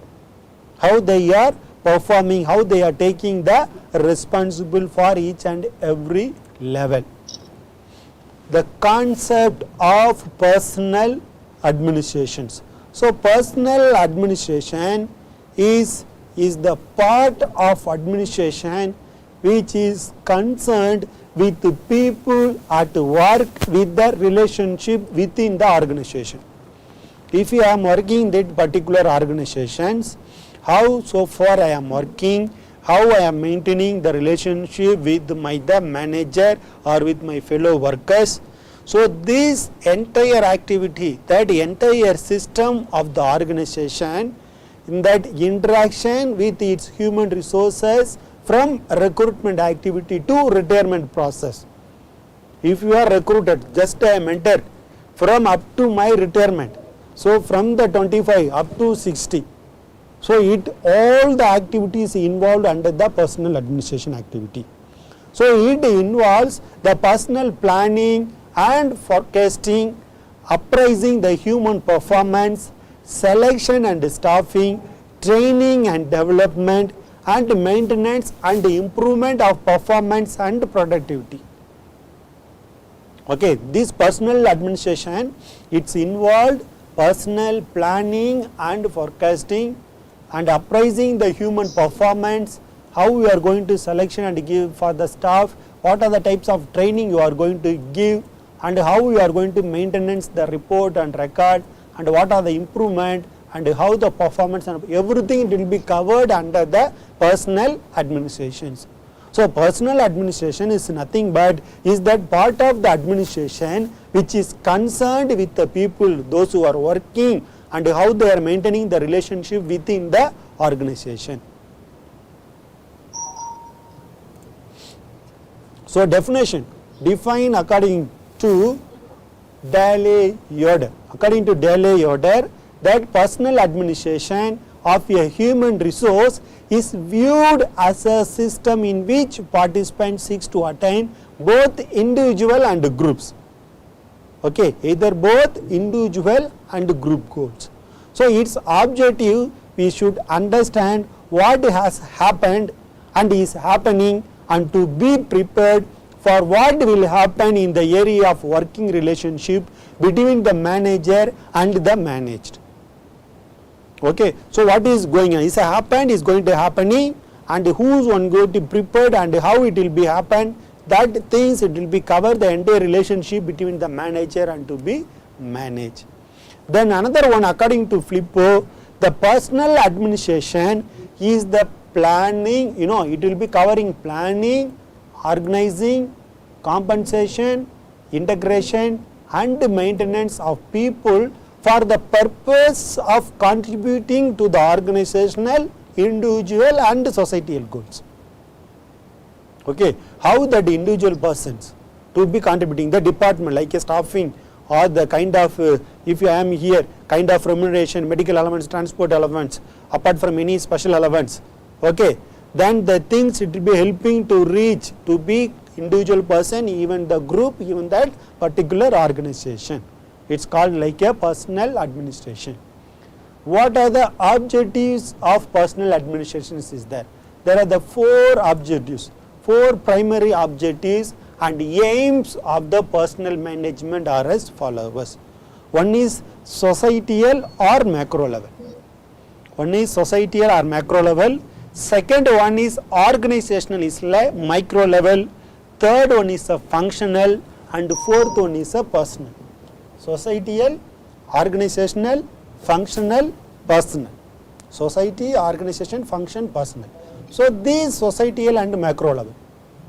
Under the societal and macro level, the personnel management should recognize the changes in the nature of employment contract. So the employment contract, nature of employment contract, maybe the probation period for 3 months, then your contract is like a 2 years or 3 years. And ideals such as the social justice defined in the constitution according to the law, Zambian law. So you have claimed medical leave, annual leave, sick leave. That objective set out in the national economic plan and legislation limiting the employers prerogatives and the managerial discretions in personal policies and decision. It come under the macro level. Then micro level, it come under the organization micro level. This personal management contributes to the organizational effectiveness by building up employee motivation, then commitment and role effectiveness through sharing of information regarding the mutual rights, obligations and the philosophy of underlying the personal policies, procedures and practice. What are the personal policies there, procedures and practice, it will be followed in that particular organizations. Even you are contributing, so the effectiveness of building the employee motivations, how so far their commitment, their roles and responsibility will be framed very clearly. Okay, it's also to be covered under the micro level. Then functional level. So under the functional level, these objectives is initiating and formulating the personal policies, it's mainly to be considered getting the approval of the chief executive. Then advising the line manager, one is be monitoring, to be evaluating and controlling. So line manager and operating through, not around them, and providing the support service such as recruitment. So even the personal administration, the objectives under the functional department, they functioned to recruit, select, give training and development, reward systems, etc.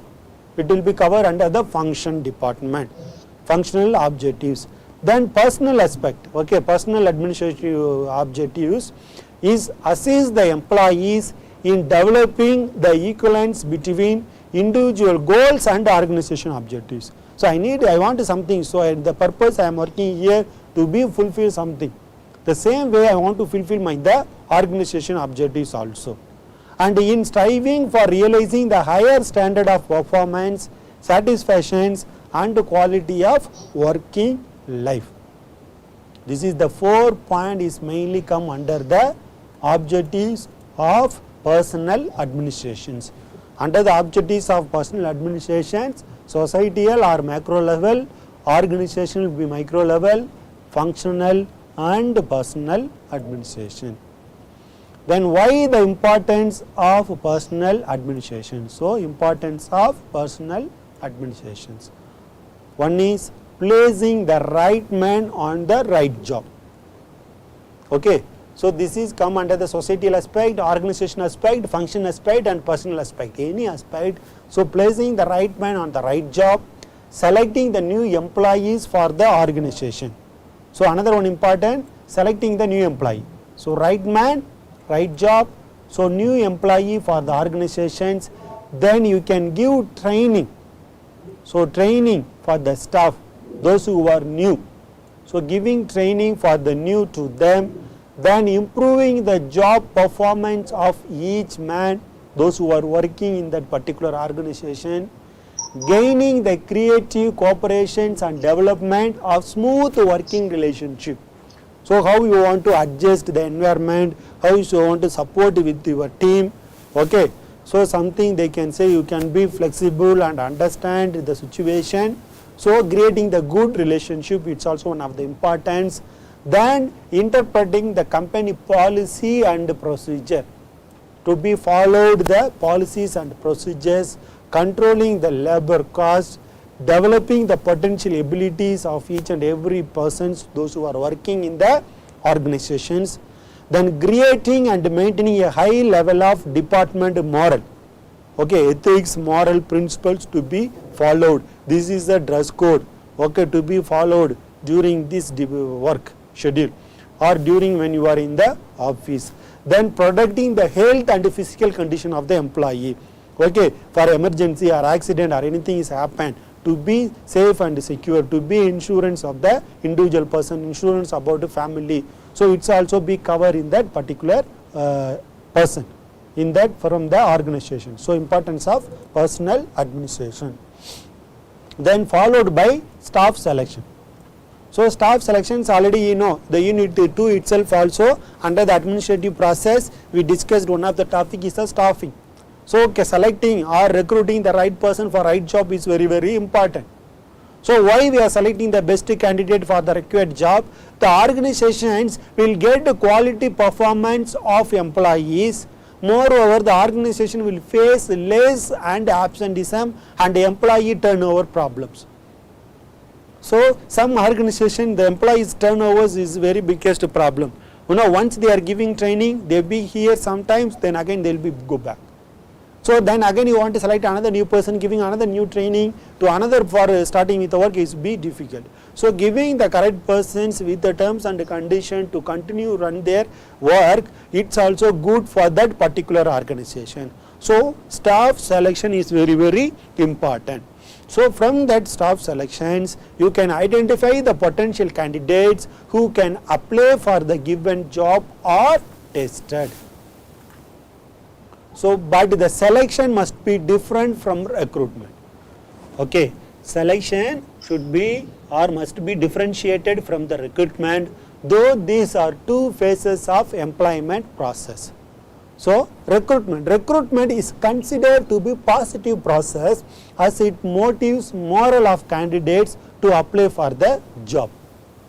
Then recruitment is also proceed the staffing process. So selection involves choosing the best candidate.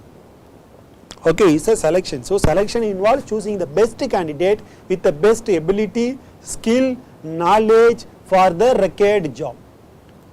Okay, so selection is also through the selection only we can identify whether he or she having the ability, skill, knowledge, qualifications, experience to be identified. So why the importance of selection? So importance of selections is because of the process is hiring the good resource can help increase the overall performance of the organization.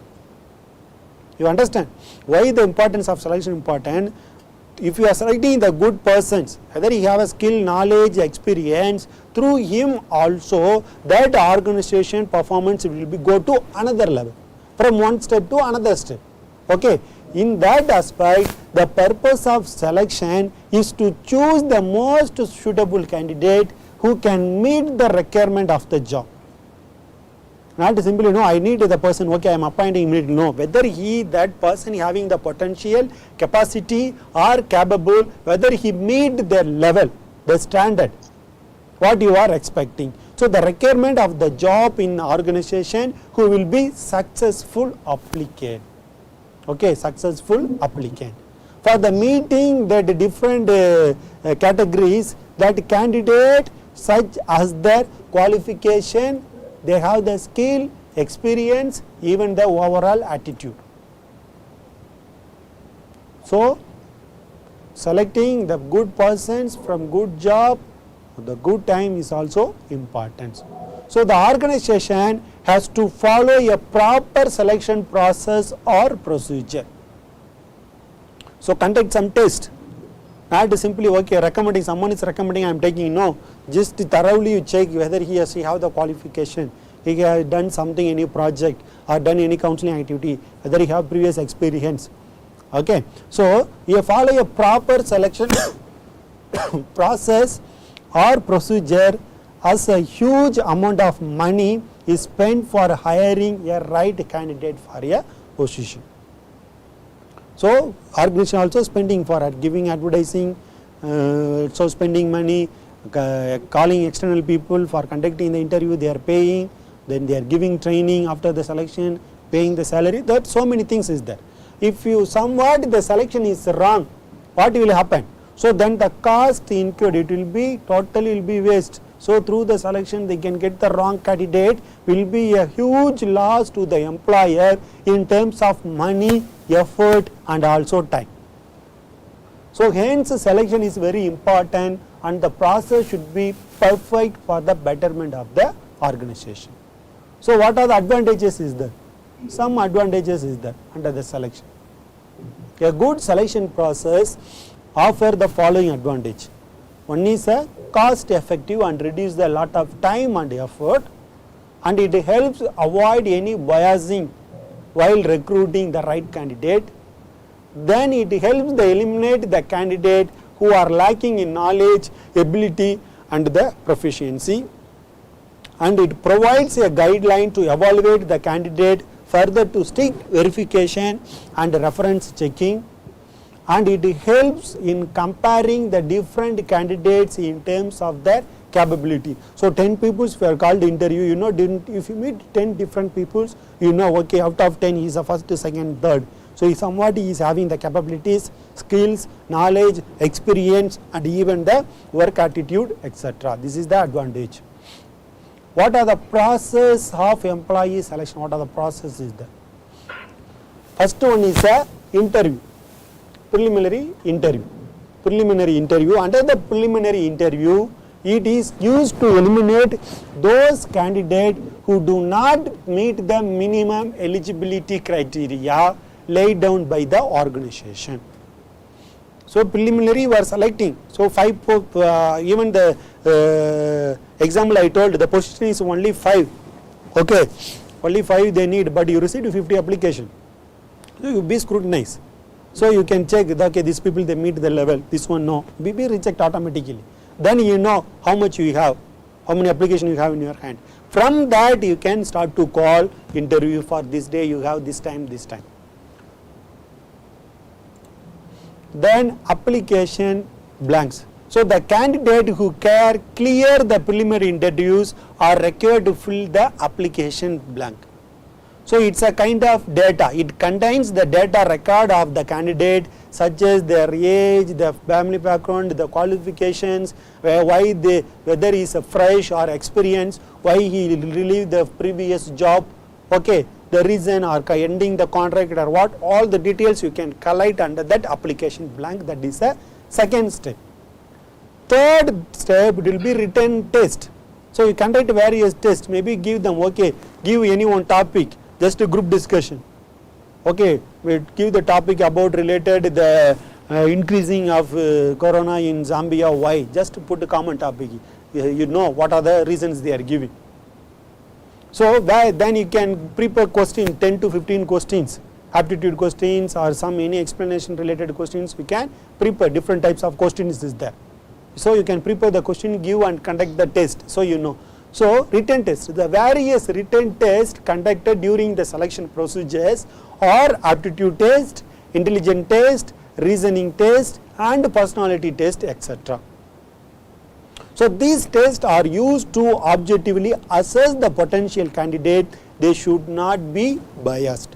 So no one asks you, if you are saying no, how you select the candidate, you can see sir, interview selection, this is a procedure I conducted, these are the test, he scored like this much, he have this knowledge, skill, experience, you can share easily. So we have that evidence to be record. So it's also one of the steps.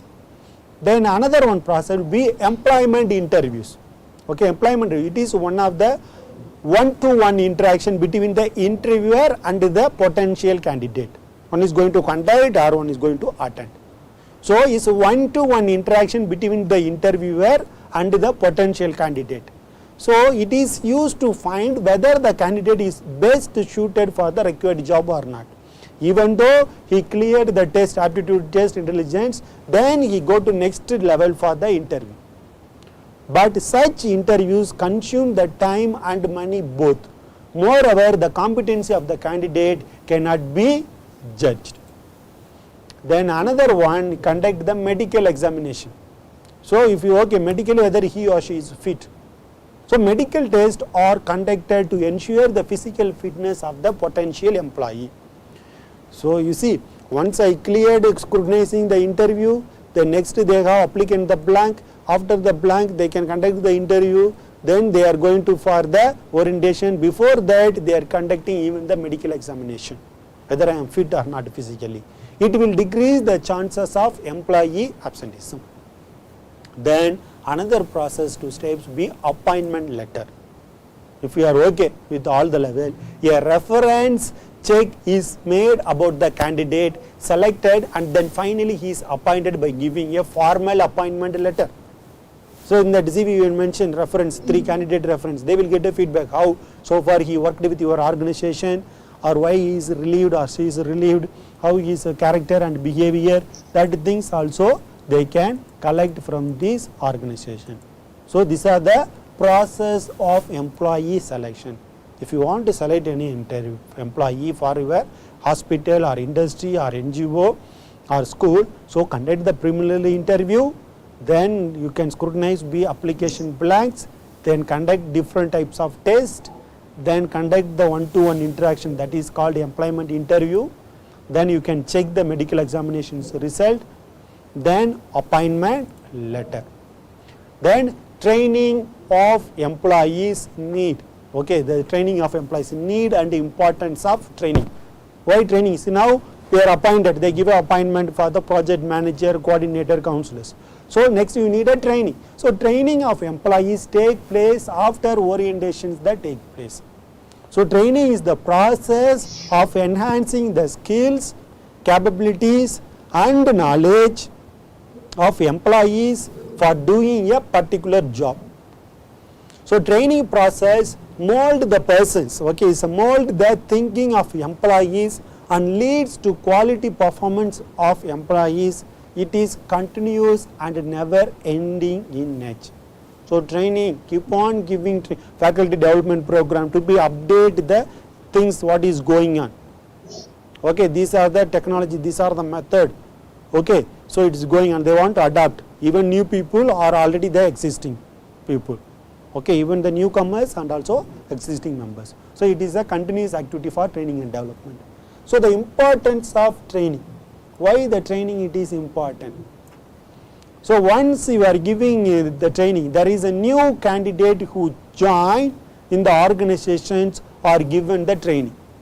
Okay, if suppose I am joining here, so I want to give the training. For example, suppose you are joining your semester 7, we are giving orientation. So you want to know these are the subject you are going to study, who is going to take the subject, how is our class timetable, how we prepare the assignment question, how we given the PPT, this is the plan. So you need some training, some need orientation. Am I correct? Like same ones those who are joining in that particular organization or institution or industry, also they are getting the training.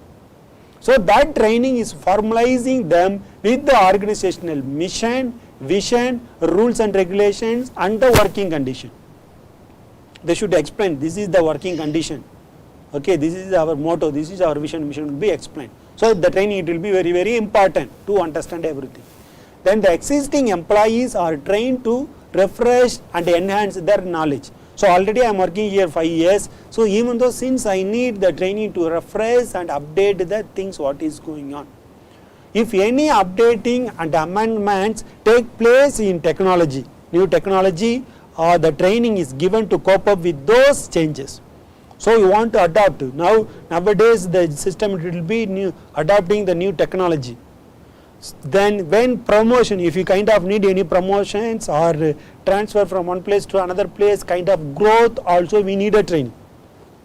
So wherever you need a training, once you appoint a new person need a training, or the existing staff also to want to refresh you need a training, or kind of adopting or amendment of new technology, new items we need a training, and getting kind of promotions or career growth also we need a training. So training will be needed everywhere.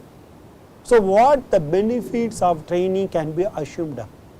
So if we are getting, we know training is very important, then how the training will be taken? So improve the morale of employee, improve the morale of employee. So training helps the employee to get job security and job satisfaction.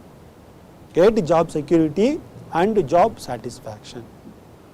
So second one, less supervision. So a well trained employee will be well acquainted with the job and will need less supervision. So with the job and will need less of supervision. So these are the will be less wastage of time and effort. It's also one of the benefit. So improve the morale of employee, then less supervision and fewer accident. So the errors are likely to occur if the employees they lack knowledge and skills required for doing a particular job. So fewer accidents. So they have the knowledge. If you have, is also one of the benefit. Then the chance of promotion. They know how to handle the machines and the equipment through the training. They know how to write the report through the training. They know how to maintain the document they get through the training. So the next is a chance of promotions. So employees acquire the skills and efficiency during the training. So they became a more eligible for kind of promotions or transformations, kind of reward or increasing salary or whatever. So they became an assist for the organization. So chance of promotion is also one of the process. Then increase the productivity. So increase the productivity. So training improve the efficiency and productivity of the employees. So well trained employees shows both quantitative and qualitative performance. So in this training there is less wastage of time, money and resources if employees are properly trained. So what are the methods is there? Okay, we know what are the methods. Now you know the process, importance of training, what is meant by training. So what are the methods? There is a two method is there. One is on the job training and another one is off the job training. Okay, on the job and off the job, on, off. So on the job training methods are those which are given to the employees within the everyday working of concern. You understand? On the job, you are giving everyday working conditions. This is the things will be happen within the particular organization. On, it will be inside. Off, maybe it will be outside. So this on the job training, it is a simple and cost effective training method. Then in proficient as well as the semi proficient employees can be well trained by using such training method. So the employees are trained in actual working scenario. The motto of such training is learning by doing. So what is the motto of this training for on the job? So learning by doing. So instead of such on job training methods are job rotation, coaching, temporary promotion, etc. Okay, job rotation, coaching, temporary promotion and etc. So on the job training is methods those which are given to the employees. Okay, those who are working given to the employees within the everyday working of the concern. This is called like a on the job. Off the job training. Okay, off the job training is a methods are those in which training is provided away from the actual working condition. It's not within the organization. Okay, is away from the actual working condition. It is generally used in case of new employee. So instead of these intents of the job training method or workshop, they can conduct a workshop, seminar, conference, etc. So 5 days faculty workshop, 5 days seminars, 2 days seminars, 2 days conference, symposium. Likewise, they can use various methods to be conducted. This such method is costly and is very effective if and only if large number of employees have to be trained with a short time period. So off the job training is also called as a vestibule training. Okay, this vestibule training for the employees are trained in separate area. Maybe they have the hall, okay, they have the entrance, reception area, etc. known as a vestibule. So where their actual working condition are duplicated. Okay, there is a two types is there under the training, methods of training. One is the on the job training is given day to day employees for everyday working condition. For example, job rotation, coaching, temporary promotion. Then off the job training, okay, is another one method. This method is this training is provided away from the actual working conditions, not from the normal things. So this is the two methods of training. It's also important under the training method.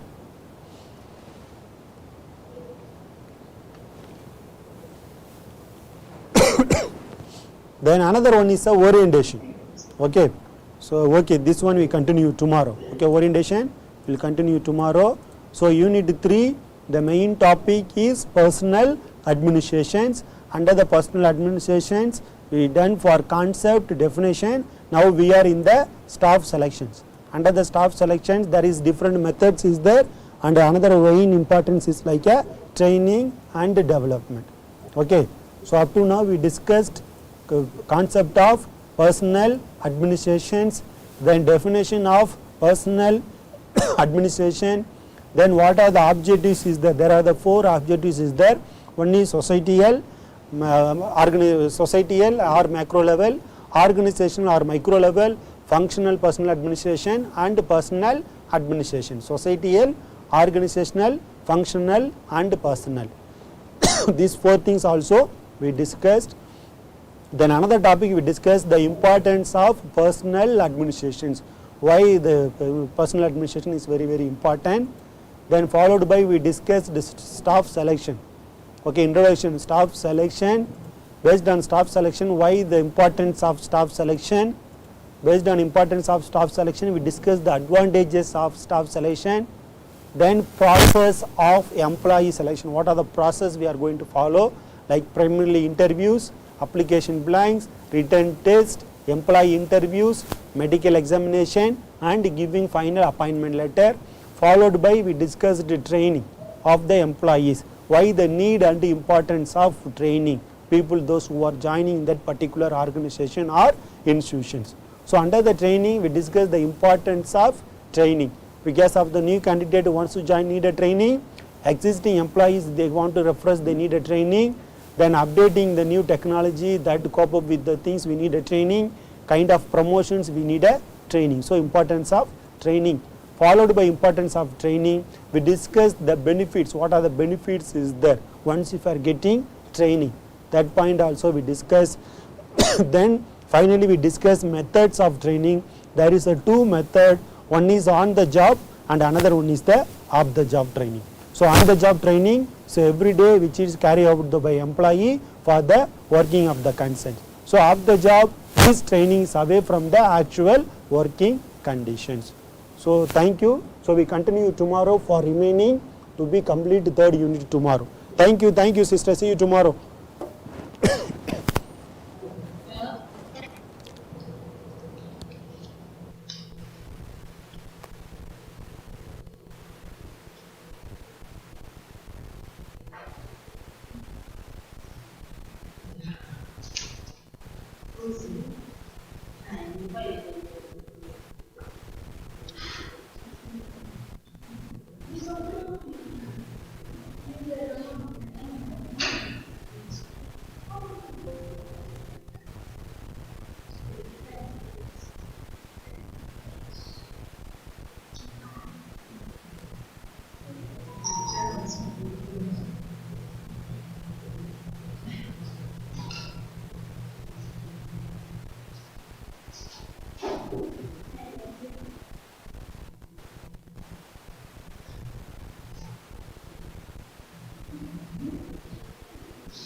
They are all fine friends.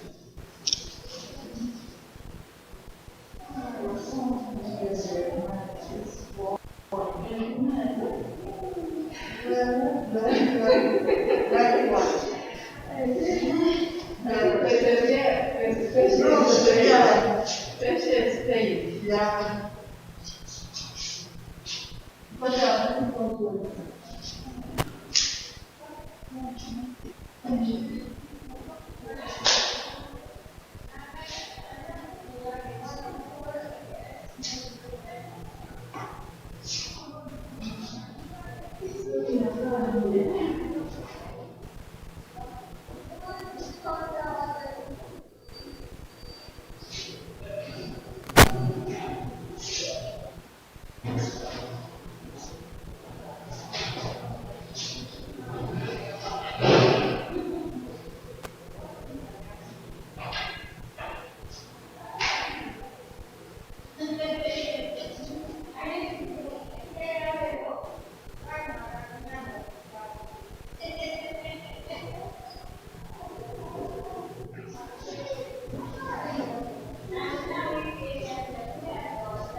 Then I hear your comment.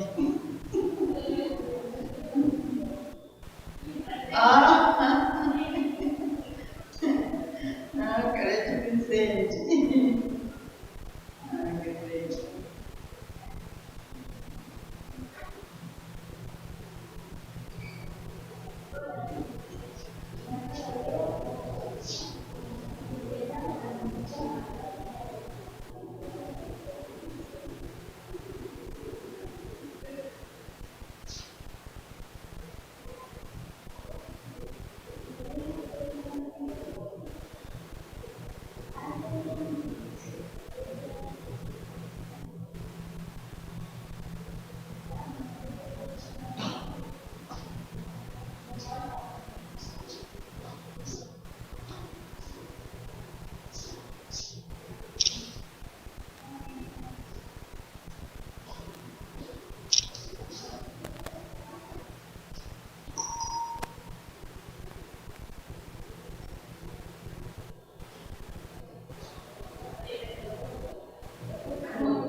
Oh, esse Mr. Who is coming now?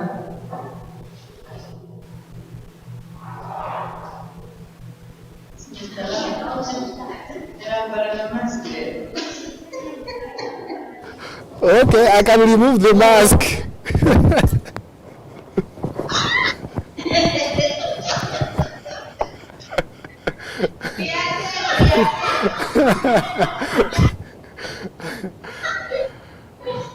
Yeah, I think Mr. Clement will take class next weekend. So this week and today and tomorrow it will be me and Dr. Ver.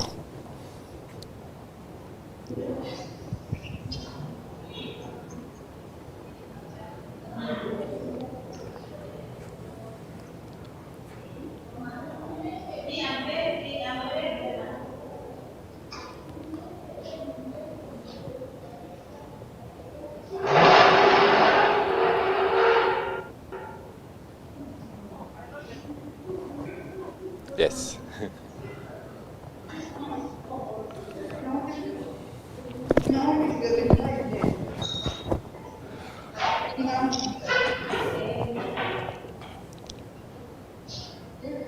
That one, yes.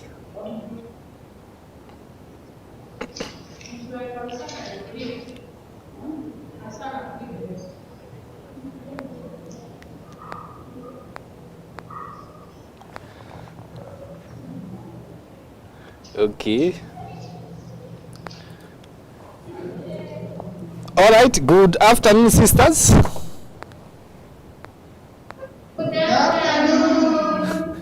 All right, I'm back. So today we are going to handle disaster management. I think for entrepreneurship development, we already covered Unit 1, 2, and I think just an introduction of Unit 3. So that one we are safe. Next week we'll just do a revision in preparation for the CAD. So today we'll also try, today and tomorrow, to finish Unit 2 and just a bit of Unit 3, so that when we meet again next week, even for disaster management, we'll just be reviewing in preparation for the exams that you are going to have. So for today it's Unit 3, Unit 2 for disaster management. And Unit 2 for disaster management focuses much on still looking at the type of disasters. If you remember in Unit 1, we covered a lot of disasters that are related to nature. Because we said we can categorize disasters into natural and man-made disasters. So last time we looked at a number of natural disasters. We looked at maybe earthquakes, volcanoes, hurricanes, and all those. Those are the disasters that comes in as a result of the forces of nature. But on the other hand, in Unit 2, we are going now to focus much on those disasters that are man-made. These are the disasters that comes into being because of man's activities, because of human activities. So that's what we are going to look at today, Unit 2. So we are going to look at different types of man-made disasters like chemical and industrial accidents, accidental explosions. We can talk about bomb blast, nuclear disasters, but also we will take time to look into the concept of pollution, because most of the disasters that we have are a result of pollution that happens. So this is the outline for what we are going to cover in Unit 2. So, as I already said, Unit 2, we are focusing on man-made disasters. And when we talk about man-made disasters, I already talked about to say, are those disasters that basically do have an element of human intent.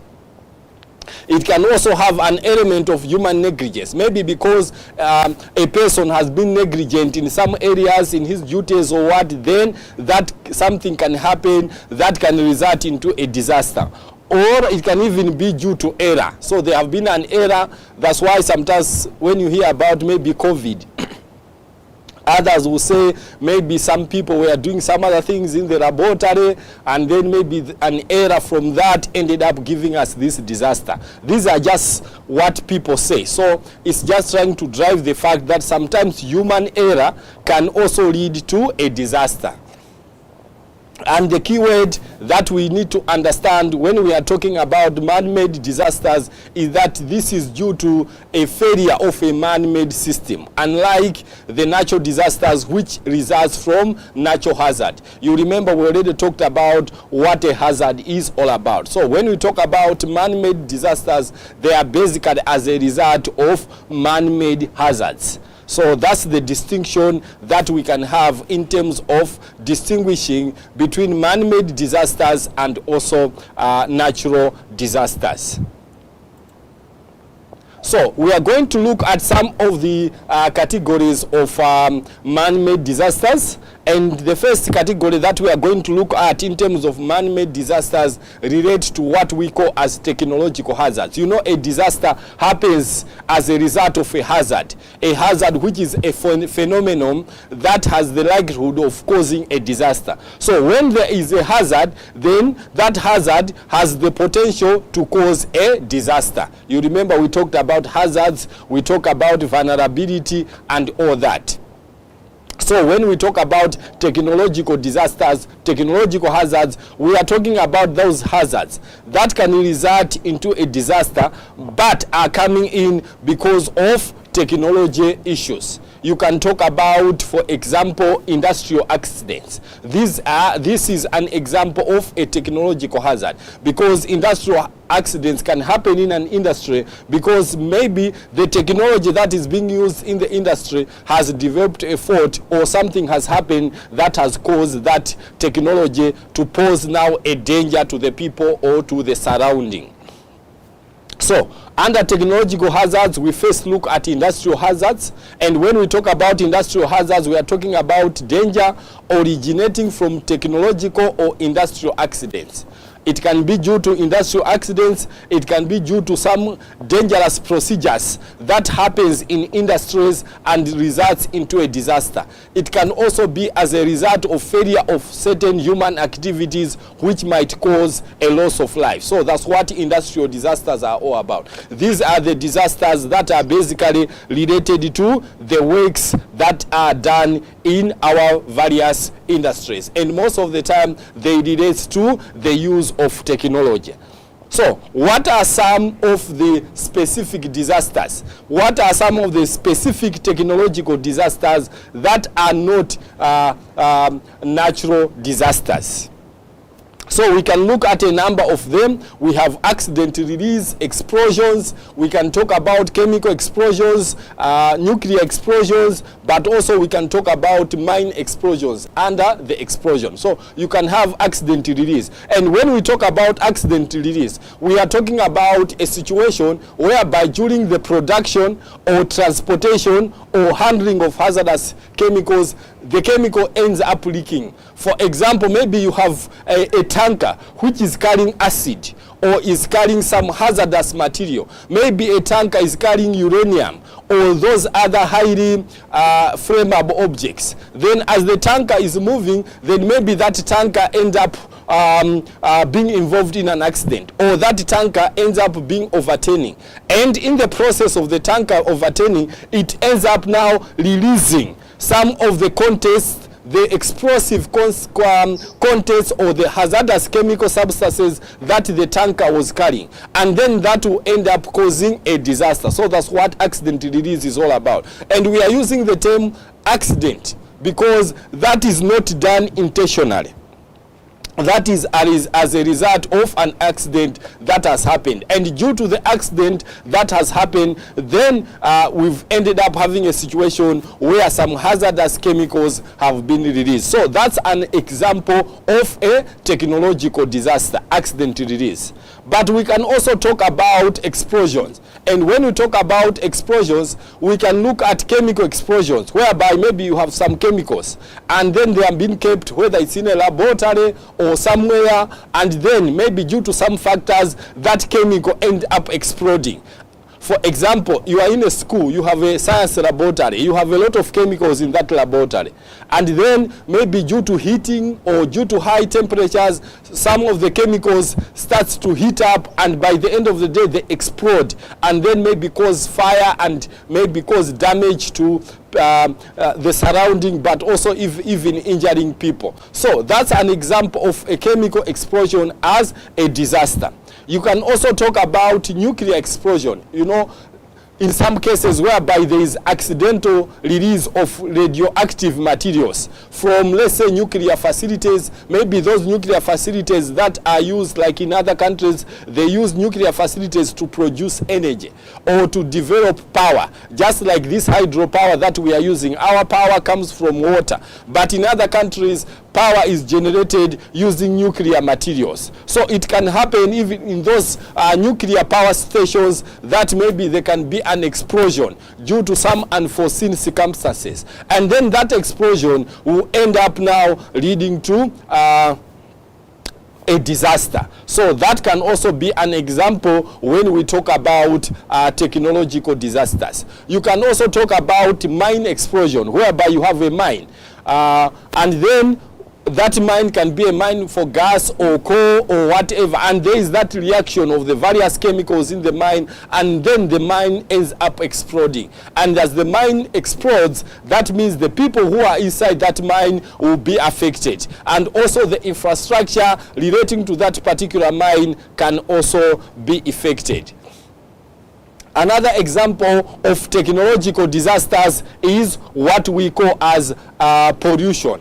And when we talk about pollution, we will talk about it in detail later on. But when we talk about pollution, is more what we talk of as the introduction of pollutants into a natural environment. So as we go along, we are going to go into deep detail in terms of what pollution is, what are the types of pollution, and what are the effects of pollution as a disaster. So we'll look at pollution as its own. So pollution, by the end of the day, will end up causing environmental degradation. That can also be an example of a technological disaster. Imagine when water sources are polluted and maybe people go and drink that water that is polluted. By the end of the day, you have a disaster. You have a lot of people developing some health complications because they've taken water that is polluted. Or you look at the air, the environment, the air we breathe. There can be a situation whereby that air is also polluted, and because that air is polluted, as you are breathing, that means you are breathing air with some dangerous particles, and that goes into people's body and can also cause some health impacts out of that. So pollution is also an example of a technological disaster. Another example is what we call as acid rain. So we are talking about a washout of an excessive concentration of acid. Maybe most of the time whereby you have even these mines, maybe they are allocated near to water sources or something like that. Then it will happen that if there is excessive concentration of acidic compounds in the atmosphere, this will result into rain coming out, and that rain will contain some acid. That's what acid rain is all about. And just imagine that you're outside, it's raining, and then the rain that is falling has some acid in it. That will cause a lot of harm, a lot of damage to human being. That can cause a lot of harm and a lot of damage even to our crops, our livestock, and the various living organisms that are there on the earth. So acid rain can also be an example of a technological disaster. We can also talk about chemical pollution. So as I think I already talked about it when we are looking pollution in terms of pollution of water bodies, pollution of air, and all that, that can also cause damage, and that can lead to a disaster. Atmosphere pollution, which you talk about the pollution of the atmosphere, that can also result into a disaster. So these are just some of the examples when we talk about technological disasters. But what we need to understand is that when we are talking about technological disasters, these are man-made disasters. Technological disasters result from the activities of human beings. And as you noted, I think in this slide we are talking much more about pollution. So we just want to also take some time and try to understand the concept of pollution, because pollution is also one of the major causes when we talk about man-made disasters. So what is pollution? I already talked about it to say when we talk about pollution, we are talking about the introduction of contaminants into the natural environment that causes adverse change. So you are introducing some contaminants. You are contaminating the natural environment with substances and other materials, and this will end up causing an adverse change to that natural environment, and then that will end up impacting people. It's either the natural environment can be water. For example, you are introducing contaminants into the water bodies. That will have an effect in the aquatic life that lives in the water. That will have an effect on human beings who rely on that particular water. That will cause adverse effects in terms of the livestock that also relies on that particular water source. So that's what it is all about. When we talk about pollution, it's a process or it's a situation whereby contaminants are introduced into the natural environment. And once the contaminants are introduced into the natural environment, they end up causing adverse change and adverse effects. So when we talk about pollution, pollution can be in many forms. It can include chemical substances, energy, it can include noise, heat, light, and all that. But we'll look at the different types of pollution later on. So that's what the definition of pollution is all about. The introduction of contaminants into the natural environment. And when we are talking about that contaminants, the introduction of contaminants into the natural environment, that contaminant is sometimes what is referred to as a pollutant. So you are introducing something that will pollute the natural environment. That's what a pollutant is all about. So a pollutant is a waste material that pollutes water, that pollutes soil, that can pollute air. So a pollutant is that contaminant that is introduced into the natural environment, leading to adverse change of that particular natural environment. And when we talk about a pollutant, it determines the severity of the disaster that can be. So there are three factors that can determine the severity of a pollutant. How strong or how devastating a pollutant can be depend on three key factors. The first factor is about its chemical nature. You are looking at what is it composed of. If the contaminant is its chemical nature has a lot of toxic substances, then by the end of the day, if that contaminant or that pollutant is introduced into maybe, let's say, water, then it will end up having adverse effects because of its chemical nature. Maybe it has a lot of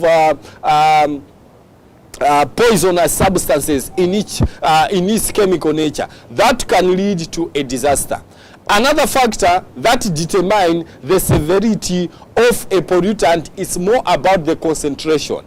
For instance, if you are taking acid and introducing it maybe into water, just an example, maybe if you just take a drop into a big bucket of water, yes, there will be that effect, but that effect will be a bit minimal because that acid has been diluted. So the concentration is not very high. But maybe if you take a big bottle of acid and then pour that into a small bottle where you have water, then the concentration will be very high. And because the concentration is very high, then that will cause significant effect. Even you talk about maybe contaminants into water bodies, into a river, into a lake, or a dam. It depends on the concentration of the contaminant. In some cases, if the concentration is very high, let's talk about a fish pond, you see that a lot of fish will die because the concentration is very high. But sometimes when the concentration is very low, then maybe a lot of fish might not die. So the concentration determines the severity of a pollutant. Another important factor that determines the severity of a pollutant is more about the persistence. Assuming a water body is polluted, how strong, how persistent is that pollutant that it can stay in the water body for long? Because other pollutants, maybe once they get into the water body, maybe within a day, maybe within hours, they can easily be washed away. But there are other pollutants, once they are exposed to maybe a water source or to the atmosphere, they will stay for a long period of time and causing massive destruction or having a massive negative impact on the environment. So that's what persistence is all about. So when we are talking about the factors that determines the severity of a pollutant, we can talk about three key factors. We talk about the chemical nature, we talk about the concentration, we talk about the persistence. So these three factors will determine the severity of a pollutant. And when you look at pollution, pollution basically is categorized into two major categories. We have what we call as a point source pollution, and we also have what we call as a non-point source pollution. So when you talk about pollution, it will be in these two bigger categories: point source and non-point source pollution. So we will take some time to look at what we mean when we talk about point source pollution, and also what we mean when we talk about non-point source pollution.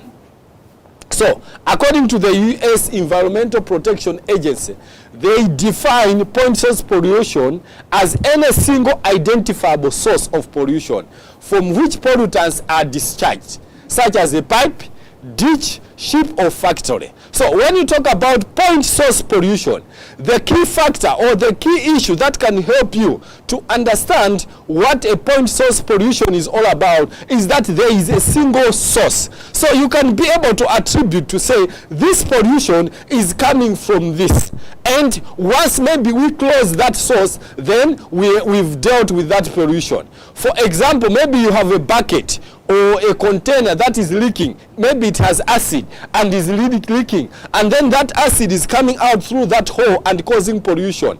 If you identify that hole, you can be able just to close that hole and then you stop the pollution. So that's what point source is all about. It is that type of pollution whereby you have an identifiable source of pollution.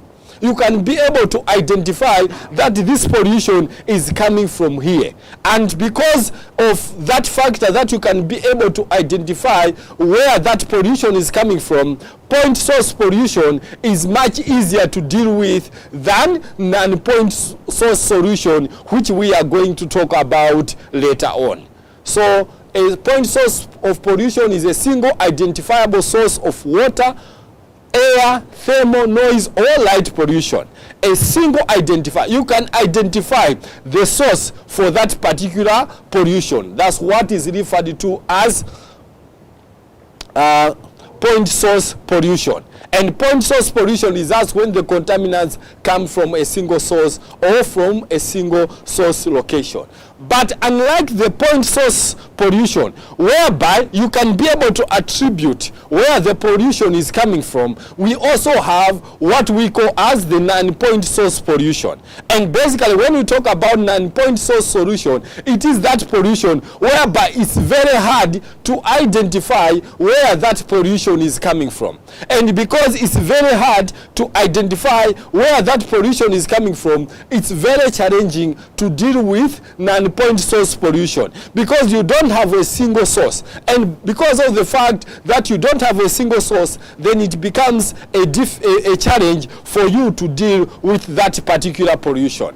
So non-point source pollution, unlike pollution from industrial and sewage treatment plants, come from many diffuse sources.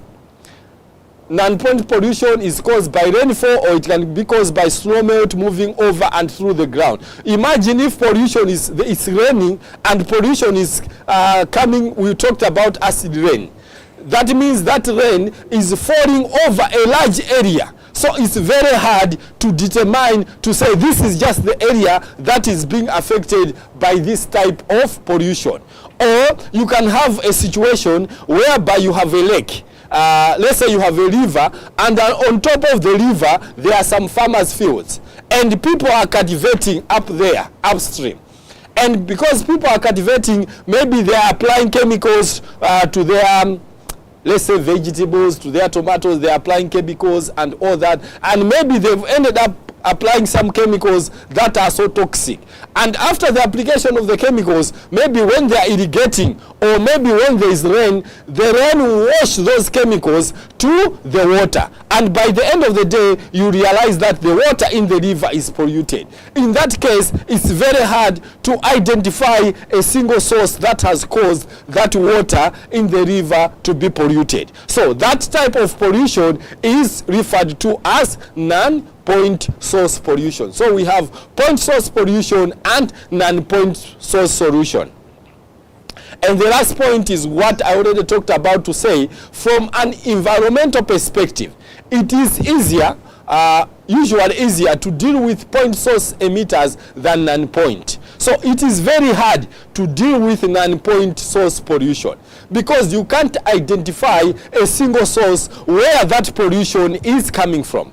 But it is much easier to deal with point source pollution because you can attribute that pollution to a single source.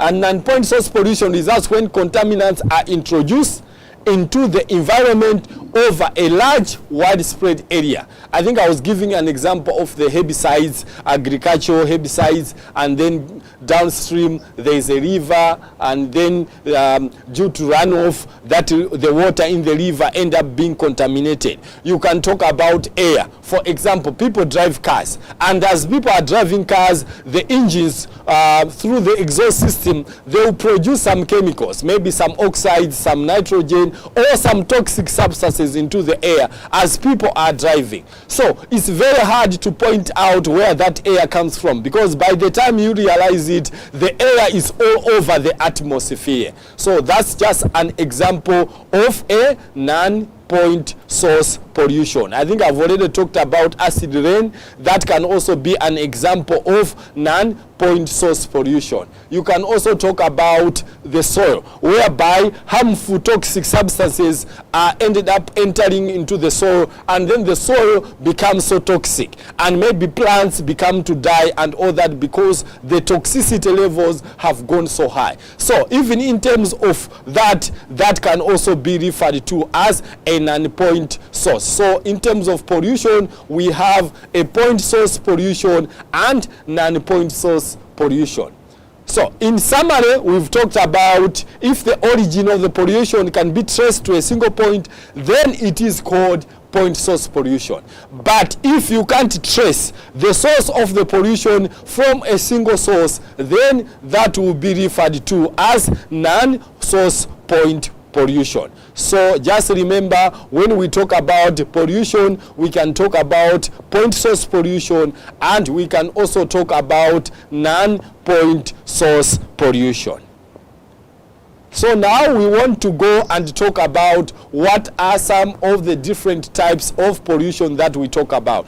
And these different types of pollution that we've talked about still falls within those two broader categories. They can either be point source or they can be non-point source. So we'll look at a number of forms in which pollution occurs. We'll talk about air pollution. We'll talk about water pollution. We'll talk about soil pollution. We'll talk about radioactive pollution, noise pollution, heat, thermal, and light. Because even noise, the noise can lead to pollution. We talk about noise pollution. So we are going to look at each one of these and try to understand what it is all about in terms of the different types of pollution. So as I said, you can have air pollution. We'll look at water pollution, soil pollution, noise pollution, thermal pollution, light pollution, visual pollution. You can also talk sometimes about personal pollution. So these are the different types of pollutions that are there. But before we go to the specific types of pollution, let's look in general terms. What are the effects of pollution? You remember from the definition that we've talked about in terms of pollution, we've said a pollution is the introduction of contaminants into the natural environment that end up causing adverse effects. So what are those adverse effects that are caused or that results from pollution? That's what now we want to focus on. So the first effect of pollution relates to environmental degradation. Environmental degradation can result from pollution because the environment is polluted. You are introducing some toxic substances into the environment. Once toxic substances are introduced into the environment, then the value of the environment will end up being degraded. For example, maybe you are introducing a lot of carbon dioxide into the atmosphere. That carbon dioxide will end up leading to smoke, which can restrict sunlight from reaching the earth. And that's an example of pollution. So there are quite a number of areas whereby you can talk about to say environmental degradation is happening because these guys did not manage to submit or to manage the pollution that was supposed to be managed. So the first effect of pollution is environmental degradation. Pollution will lead to environmental degradation. Going further, another key effect of pollution is that it leads to human health. Because by the end of the day, people will start maybe consuming food that is polluted. People will start breathing air that is polluted. And because people are breathing air that is polluted, they will end up having a lot of respiratory problems. They will end up having a lot of respiratory challenges. And these respiratory challenges will lead to massive health problems. Even it's not only about breathing. You can even talk about water pollution, because people go to streams to get water, and once they get water, but they end up getting contaminated water, that water will have problems in the livelihoods of the people. That water will cause massive problems. Sometimes maybe others will have diarrhea, others maybe will have skin problems, and all those. Others will have rashes because of pollution. Even in terms of human health, you remember we talked about one type of pollution as noise pollution. So if as an individual you are subjected to excessive noise pollution, that will end up having some challenges in the eardrum. You might end up disturbing your eardrum, and because your eardrums are disturbed or are damaged, you might end up not hearing properly. And sometimes we also talk of another pollution, which is noise pollution. Imagine you are trying to sleep, and then the environment, people in the environment are making a lot of noise all night long. You end up also failing to sleep. And if that happens for a number of days, and by the end of the day, you are also going to be affected, because now you are failing to sleep because of the noise pollution. So as you can see, when you look at pollution, it has adverse impacts on human health. Even when you talk about breathing, as I said earlier on, when you are breathing air that is polluted, you have a very high chance of getting asthma or other respiratory diseases. So when we talk about the effects of pollution, we look at effects of pollution from two major dimensions, or from two major categories. We look at the effects of pollution from the environmental side, environmental point of view. And when we are talking about the effects of pollution from the environmental point of view, we are talking about the fact that the environment gets damaged as a result of pollution.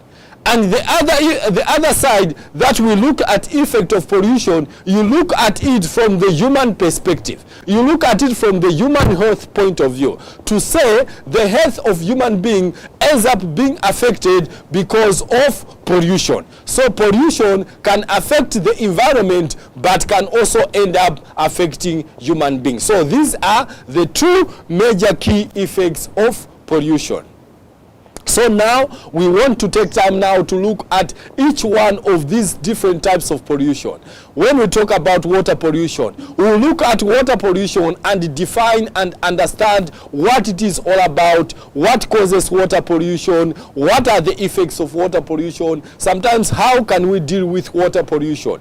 We will also go to air pollution, we will do the same. Soil pollution, we will do the same. Noise pollution, we are also going to do the same.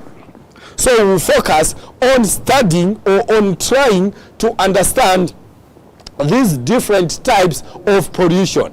And once we go through it, we will be able to understand each one of these. So we are going to start with water pollution. So coming from the definition of pollution, because you remember we've said pollution is the introduction of contaminants into the natural environment that causes adverse effects. So when we are talking about water pollution, we are talking about that particular type of pollution whereby you are introducing contaminants into the water bodies, and then this now ends up causing that the water bodies or the water in that body to have adverse effects. So water pollution is the contamination of water bodies. It can be contamination of lakes, rivers, oceans, aquifers, or even underground water. It can be contaminated. Even in our houses, if you are keeping water somewhere like in the villages, maybe they don't have running water, they don't have a tap, maybe they are keeping water in a bucket, that water can even also be polluted. So that's what water pollution is all about. and it involves any contaminated water, whether from chemical, particulate or bacterial matter that degrades the water quality and purity. So when we talk about water pollution, by the end of the day, you will realize that we are going to have a situation whereby the water quality is degraded.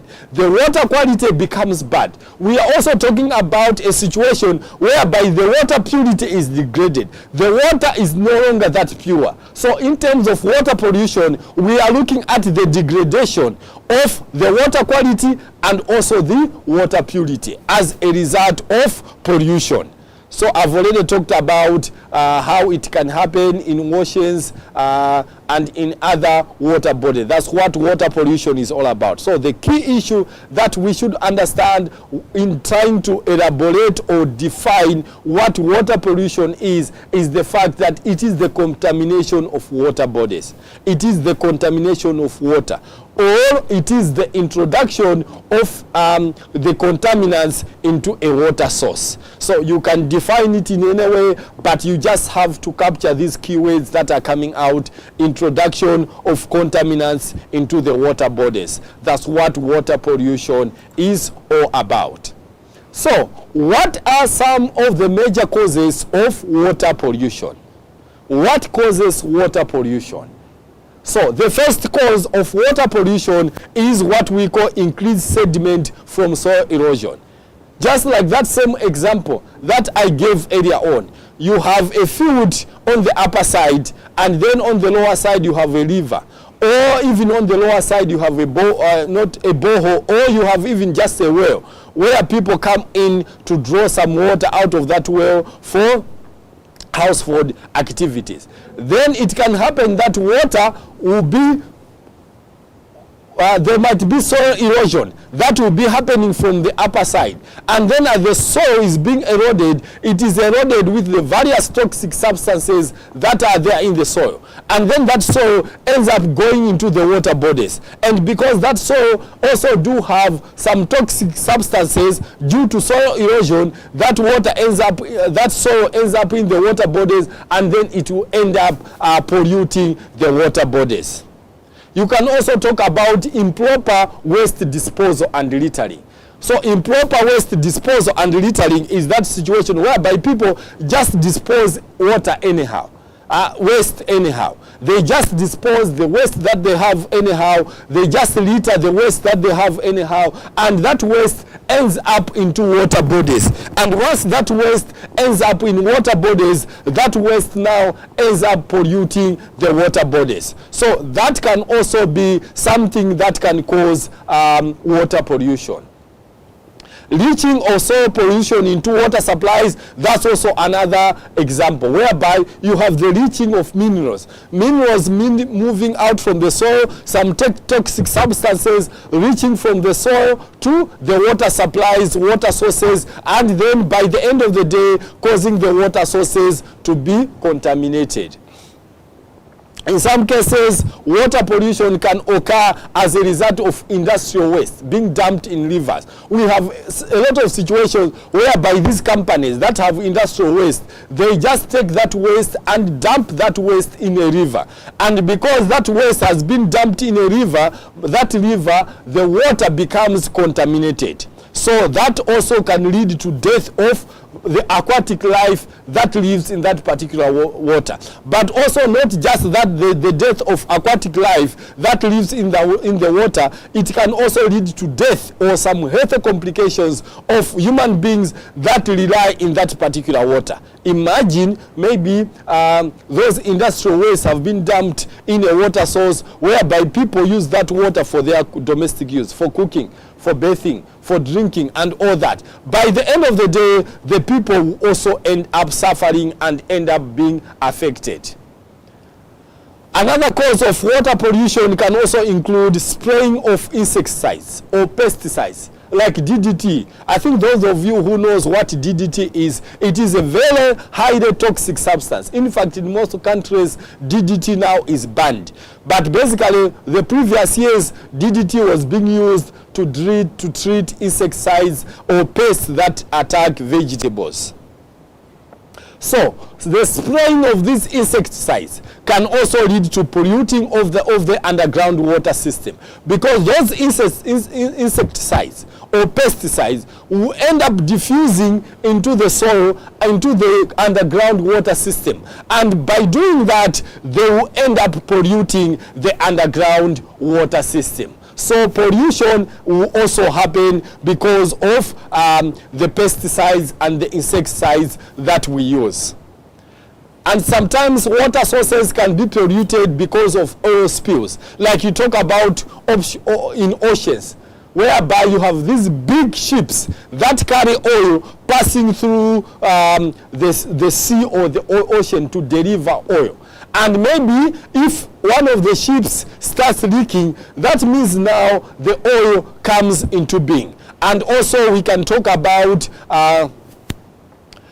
eutrophication. And when we talk about eutrophication, we are talking about that process whereby within the water, because of the changing of the water situation, there is a lot of growth for algae within the water. And once that algae grows so much, then the algae ends up suffocating the other species, let's say the fish that is behind, because that means now the top part of the water will end up being covered by these green algae materials. And then because these have covered the top part of the water, air will not be able to circulate into the water, and this may end up leading to death of aquatic animals within the water. The fish that is in the water might end up dying because they are being suffocated because of this concept of eutrophication. Another cause of water pollution relates to chemical waste, whereby maybe chemicals from factories, chemicals from companies is dumped into water sources. So once this chemical is dumped into the water sources, because it's toxic, it can also lead to pollution of the water source. Even radioactive waste, whereby these highly radioactive materials, let's say from the mine, let's say you talk about uranium, maybe there is an area that is near a uranium mine, and then they are now dumping this radioactive waste into the water. This will also end up causing water pollution. So this is not everything, but these are the major causes that can relate to water pollution. Increased sediments from soil, improper waste management, leaching, organic material decay in water supplies, industrial waste dumped in rivers or water bodies, spraying of insecticides, eutrophication, oil spills, chemical waste, and radioactive waste. These are some of the issues that can cause water pollution. Now, after all this, after what will be the resulting effect of water pollution? What are the resulting effects of water pollution? That's what we have now on that slide. So there are quite a number of effects that results from water pollution. Some of them I think we've already discussed them in passing, but we'll still talk about it. Now we are looking, you remember earlier on we had that slide. Let me just go back to it so that we don't confuse one another. This slide, when we are talking about effects of pollution, we are just looking at effects of pollution in general, not specifying it to a particular type of a pollution, whereby we talked about the environmental degradation and also we talked about human health. This is more broader in general terms when we just talk about effects of pollution.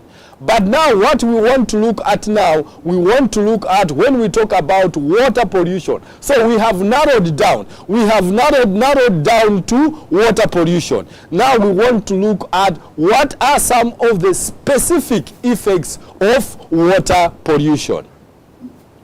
The first specific effect of water pollution relates to decreasing the quantity of drinkable water that is available. So most of the time, because the water is being contaminated, once the water has been contaminated, once the water source has been polluted, you cannot use that particular water. You cannot drink that particular water. And as a result, the quantity of water that is available to drink, to safely drink, becomes reduced. Another aspect is the lowering water supplies for crop irrigation, because once water has been polluted, some of that water you cannot use it to water your plants, because if you use that water to water your plants, then your plants will end up dying. So because to avoid your plants ending up dying, then you can try to avoid pollution, because once you the water source is polluted, then the water sources becomes not suitable for irrigation. But also, once the water source becomes polluted, it impacts fish and wildlife populations. Imagine a sea or a lake where you have water, or even in simpler terms, a fish pond is polluted. That means by the end of the day, the fish that is there in the pond, the aquatic life that is there in the pond will be impacted. You end up losing all the aquatic life that you have. You end up having the fish dying in the fish pond because of pollution. But also, apart from that, when you look at water pollution, is that it contaminates the entire food chain by severely affecting humans depending on this. What do we mean when we talk about that water pollution contaminates the entire food chain? Because you know, when we talk about a food chain, we are looking at, for example, maybe us, we eat vegetables. Those vegetables, for those plants to grow, they use water. And then it goes like that. So for instance, if you have plants that are growing and they are using water to grow, and then they are using contaminated water to grow, then those toxic particles from the water will end up entering into the vegetables. Now when we go to eat the vegetables, or we pluck the vegetables, we cook, we eat, we are eating those toxic particles indirectly through the vegetables. That's why we are saying then the entire food chain becomes contaminated. Maybe you are eating livestock which is relying on drinking water from a particular water source, and that livestock has ended up drinking water that is contaminated. So because that livestock has ended up taking water that is contaminated, those contaminants will end up being in that type of livestock. And when you kill and eat it, indirectly you are also eating those contaminants. Another effect of water pollution relates to waterborne diseases. So by the end of the day, you end up having a lot of cases of cholera because of drinking contaminated water, or because of water pollution. So we end up having waterborne diseases. So these are the major effects about water pollution.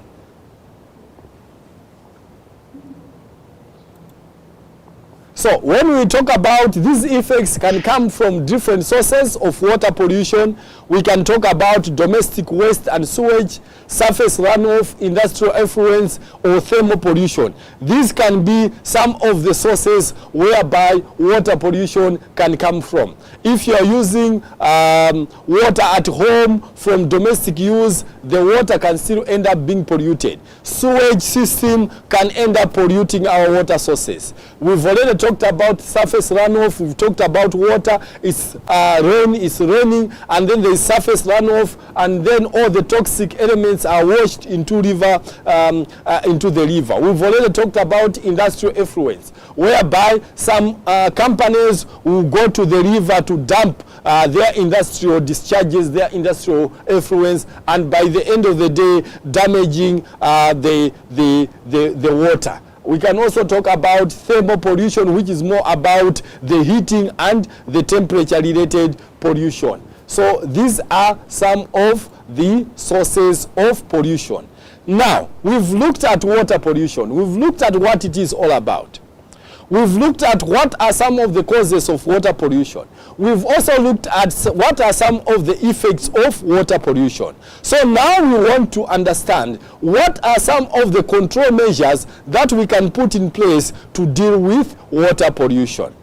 So the first one is never throw rubbish away anyhow. At least look for a bin or some secure place whereby you can throw rubbish. Because if rubbish is thrown anyhow, and if it rains, those rubbish will be swept to water bodies. But also trying to use water wisely. So we should not just leave the car tap running and all that, but we should try also to use water wisely. Maybe after bathing, we try to make sure that we don't dispose that water in an area that can cause pollution. Do not throw chemicals, oils, paints, and medicines down the sink drain or the toilet. So we should avoid using these chemicals, throwing these chemicals that can cause water pollution into our water sources. You can also buy or use more environmentally safe cleaning liquids. So sometimes the detergents that we use at home for our cleaning and all that might have an adverse effects on the water sources. I've already talked about, like for the vegetables, you talk about DDT. DDT has adverse effects on the water bodies. So avoid using that. So if you use chemicals and pesticides for your garden and farms, be mindful not to overuse the pesticides. Be mindful not to overuse the fertilizers, because if you overuse the pesticides, if you overuse the fertilizers, then by the end of the day we'll end up having a situation whereby these will reach down into our underground water, or these will be washed to our rivers and then end up causing contamination to our water bodies. So these are some of the ways in which we can control water pollution. So we've tackled water pollution. I don't know if there is any question up to this far.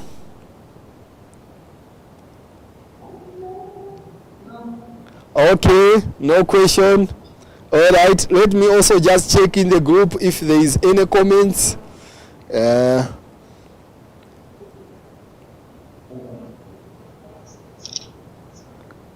So that I don't leave anyone behind. Okay, no, I think we are progressing well.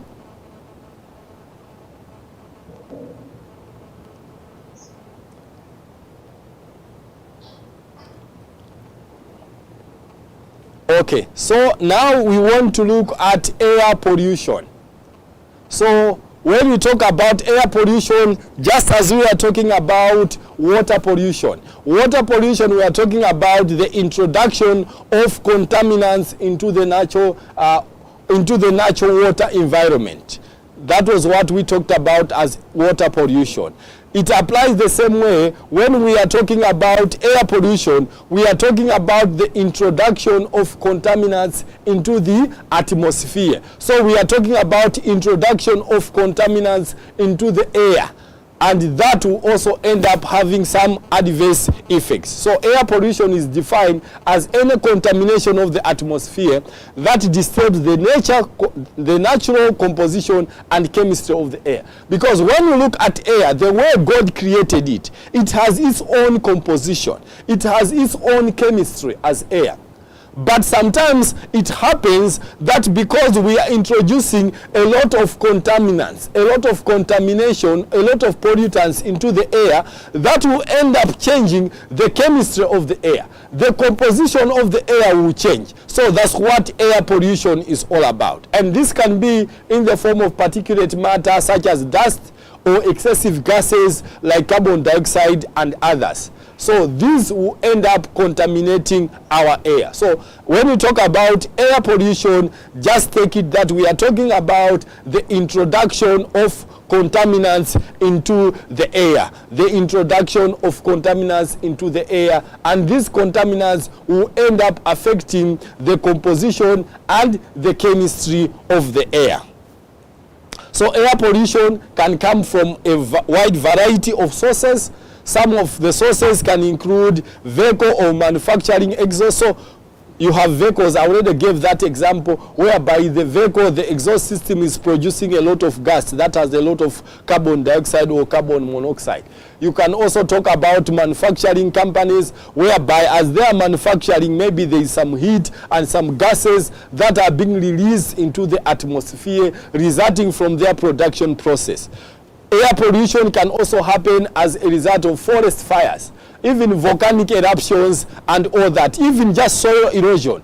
Or maybe you have a lot of, it's a windy day, you will see that there is a lot of dust in the atmosphere. That's an example of air pollution. You can also talk about building or construction demolition. In areas where people are building, there is a lot of air pollution. In areas where even people maybe are demolishing a particular building, that can also lead to air pollution. So these are some of the sources of air pollution. Vehicles, manufacturing industries, we can talk about forest fires, volcanic eruptions, building and other construction related materials. And when we talk about air pollution, just as it is with any other pollution, it depends on the concentration of the pollutants. Sometimes when the concentration is very high, then by the end of the day, you end up experiencing high effects of that particular pollution. In some cases, whereby the concentration is low, you might end up having lower levels of pollution impacts. So even others, they are now even attributing, other scientists are attributing global warming as a result of increased air pollution, whereby the air is being polluted, and as it is being polluted, it becomes so hot, and this is also resulting into global warming, in which the air now is not at the temperature that it was supposed to be. So that's what air pollution is all about. So we've already talked about air pollution is a mix of solid particles and gases in the air. It can come from car emissions, which we've already talked about it. I've already talked about air pollution resulting from factories. It can result from dust and other particles. It can also result from gases that relates from the ozone layer. So fog can also be an example of air pollution. So we are just, this slide just tries to show some of the examples of air pollution. Excessive burning of fuel. When you are burning fuel every time, you are releasing some particles into the air that will end up causing air pollution, that will end up polluting the air. So these are some of the circumstances, some of the incidences that can lead to air pollution. So I've already talked about causes of air pollution. Traffic can be a cause, smog can be a cause, power plants, we've already talked about it, industrial plants, factories, as the factories are involved in their production, they will end up releasing some toxic gases into the atmosphere that will end up causing air pollution. So these are some of the causes of air pollution. So what can be some of the effects of air pollution? So when we talk about air, one of the key effects that comes out as a result of air pollution relates to respiratory and heart problems, because you are breathing. So as you are breathing, that means you are breathing some particles that are not supposed to be taken into your body. You are taking in pollutants. So those pollutants will end up having a challenge. Those pollutants will lead to a challenge in terms of giving you respiratory challenges. In some cases, you can also talk about having heart problems, having cancer, and all other diseases that comes by because of air pollution. So several millions are known to have died due to direct or indirect effects of air pollution. Children in areas exposed to air pollutants are said to commonly suffer from pneumonia and asthma. So sometimes air pollution will lead to an increase in pneumonia. Air pollution will lead to an increase in asthma. And a lot of people end up dying because of respiratory related diseases that are related or that are as a result of air pollution. Others are having heart challenges, heart problems because of air pollution. Another effect of air pollution is that of global warming. So global warming, we are talking about the fact that now the earth is becoming much warmer than it is supposed to be. The temperatures are becoming a bit higher as they were in the previous years. So that's what global warming is all about. And when we talk about global warming, because now the temperature, the air is becoming so hot, it is also having an effect in causing other disasters. For example, if you talk about the Arctic Ocean or the sea, whereby you have those icebergs, what is happening now is that because of the rise in temperatures, those icebergs are melting in the sea, in the oceans. They are melting. And as they are melting, they are pushing up the water levels, and this is leading to flooding in a large number of areas. So that's an example of an effect of air pollution that relates to global warming. Another effect of air pollution can result from what we call as acid rain. So when we talk about acid rain, we are talking about harmful gases like nitrogen oxide, sulfur oxides that are released into the atmosphere during the burning of fossils. So when you are burning fossils or when you are burning fuels, you end up releasing some toxic gases. You talk about nitrogen oxide, you talk about sulfur oxide is released from the burning of the fuels. And then because if that is released, those gases are released to the atmosphere. And once those gases are released to the atmosphere and then it's raining, when the water now combines with these gases, then by the end of the day it forms acid, and then you end up having a situation whereby you have acid rain.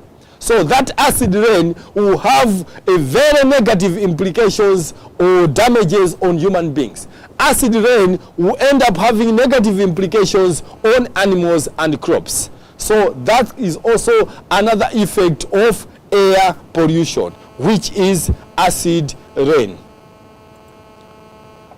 Another effect of air pollution is what I already talked about, eutrophication. We already looked at eutrophication earlier on. And I said when you talk about eutrophication, we are saying it is a condition where a high amount of nitrogen present in some pollutants get developed on sea surface and turns itself into algae, and then adversely affect fish, plants, animals, and species. So the green colored algae that is present on lakes and ponds is due to presence of this chemical only. So you end up having this situation of eutrophication, where now you have a large presence of algae within the water bodies, and this will have an effect in the aquatic life that is living in that particular water.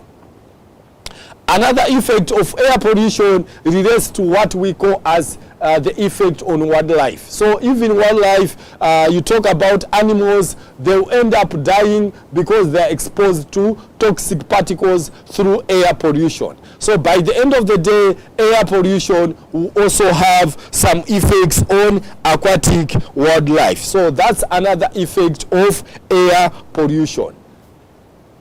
Effect on aquatic life, effect on not just aquatic life in general, but also you can talk about wildlife in general. But also this can lead to depletion of ozone layer, because you know we have that ozone layer up there in the sky.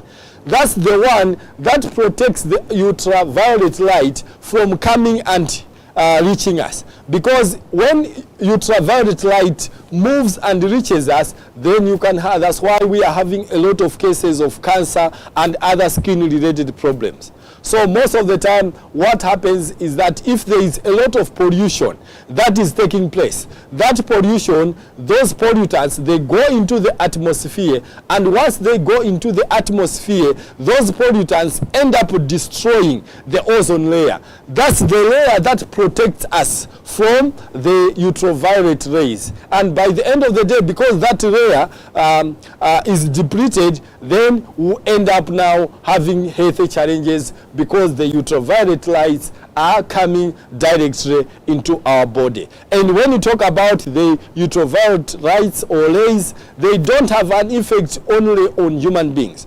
Even plants or crops or animals can also be affected by the UV rays. So that's another effect of air pollution, depletion of the ozone layer. So how can we go about to control air pollution? What are the measures that we can put in place to control air pollution? So there are quite a number of measures that we can have in order to make sure that air pollution is protected. For example, you use unleaded petrol. Nowadays in most countries, they are using unleaded petrols because it doesn't emit a lot of carbons into the atmosphere. We need to be using fuels with low sulfur and ash content, encouraging people to use public transport, walk or cycle as opposed to private vehicles. So every time when we are driving, we are using vehicles, we are releasing gases into the atmosphere. So sometimes people need to use private transport, whereby a lot of people are using just one transport, or sometimes even just take a walk and all that, to reduce the amount of carbon that is released through our vehicles. Ensure that houses, schools, restaurants and playgrounds are not located in busy streets to avoid pollution. Plant trees along busy streets so as they remove particulates, carbon dioxide and absorb noise. So once you plant a lot of trees, you know the trees, once we breathe out carbon dioxide, the trees will take that carbon dioxide, use it through the process of photosynthesis, and by the end of the day, they will release oxygen. So if you are planting a lot of trees, that means those trees will be absorbing that carbon dioxide. And once that carbon dioxide is absorbed, then by the end of the day, you have a lot of oxygen being produced and less carbon dioxide available in the atmosphere. But also industries and waste disposal sites should be situated outside the city, preferably on the downwind of the city. So you should not have these disposal dump sites areas very close to the city, because that will lead to pollution. And also catalytic converters should be used to help control emissions and carbon monoxide and hydrocarbon. So we can have these other converters, these other things that will try to convert these harmful emissions into maybe oxygen that we can be able to use. So these are some of the control measures of air pollution, but these are related to the source. You are trying to control the source where the pollution is coming from. So these are what we call as source control measures that relates to air pollution. But also you can have other control measures that relates to industrial centers. So when you talk about industries, the way our industrial centers are designed, we should make sure that we reduce the emission rates, the carbon emission rates, the emission rates of toxic gases into the atmosphere from the industries need to be reduced. Incorporation of air pollution control equipment in design of plant layout. So once we put those equipment in our companies, manufacturing industries, then you can be able to control pollution. Continuous monitoring of the atmosphere for pollutants should be carried out so that we know the toxicity levels. And governments throughout the world have already taken action against air pollution by introducing green energy. So now we are moving into green energy. For example, we are talking about using solar, because we know that solar, we don't need to burn fuel, we don't need to burn diesel or whatsoever in order to produce energy. So it's a clean energy, it's a natural energy, it's what is referred to as green energy. You can use windmills to generate energy. So once we are using all these technologies, by the end of the day, we are minimizing the burning of fossil fuels, which basically causes a lot of air pollution. Because as you are burning the fossil fuels, they produce a lot of carbon that goes into the atmosphere and then cause a lot of damage, cause a lot of destruction. So these are some of the control measures that we can use to control pollution in industries. There are still some there. Governments are also enforcing companies to be more responsible and all that. So just trying to make sure that companies become responsible. We talk about corporate social responsibility, whereby companies now are also investing in taking care of the environment in which they are working in.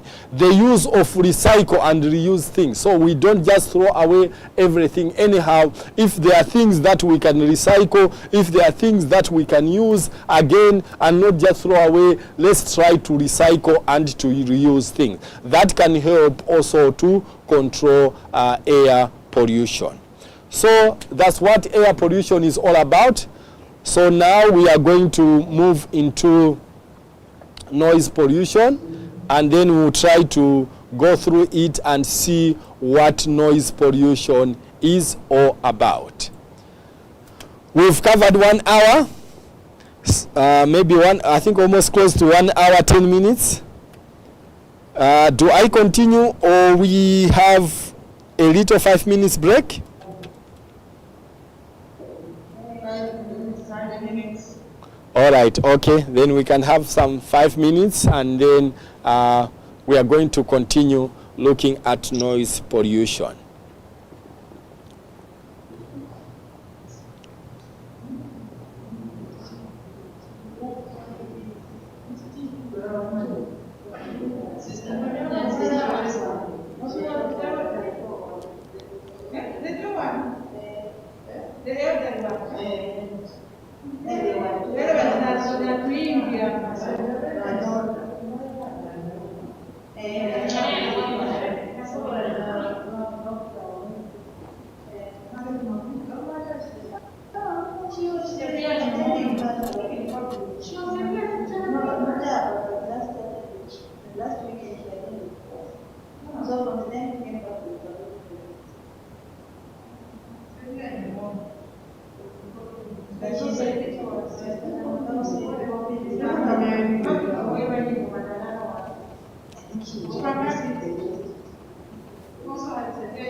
Again. That is what? Oxygen from that.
Okay, can we proceed?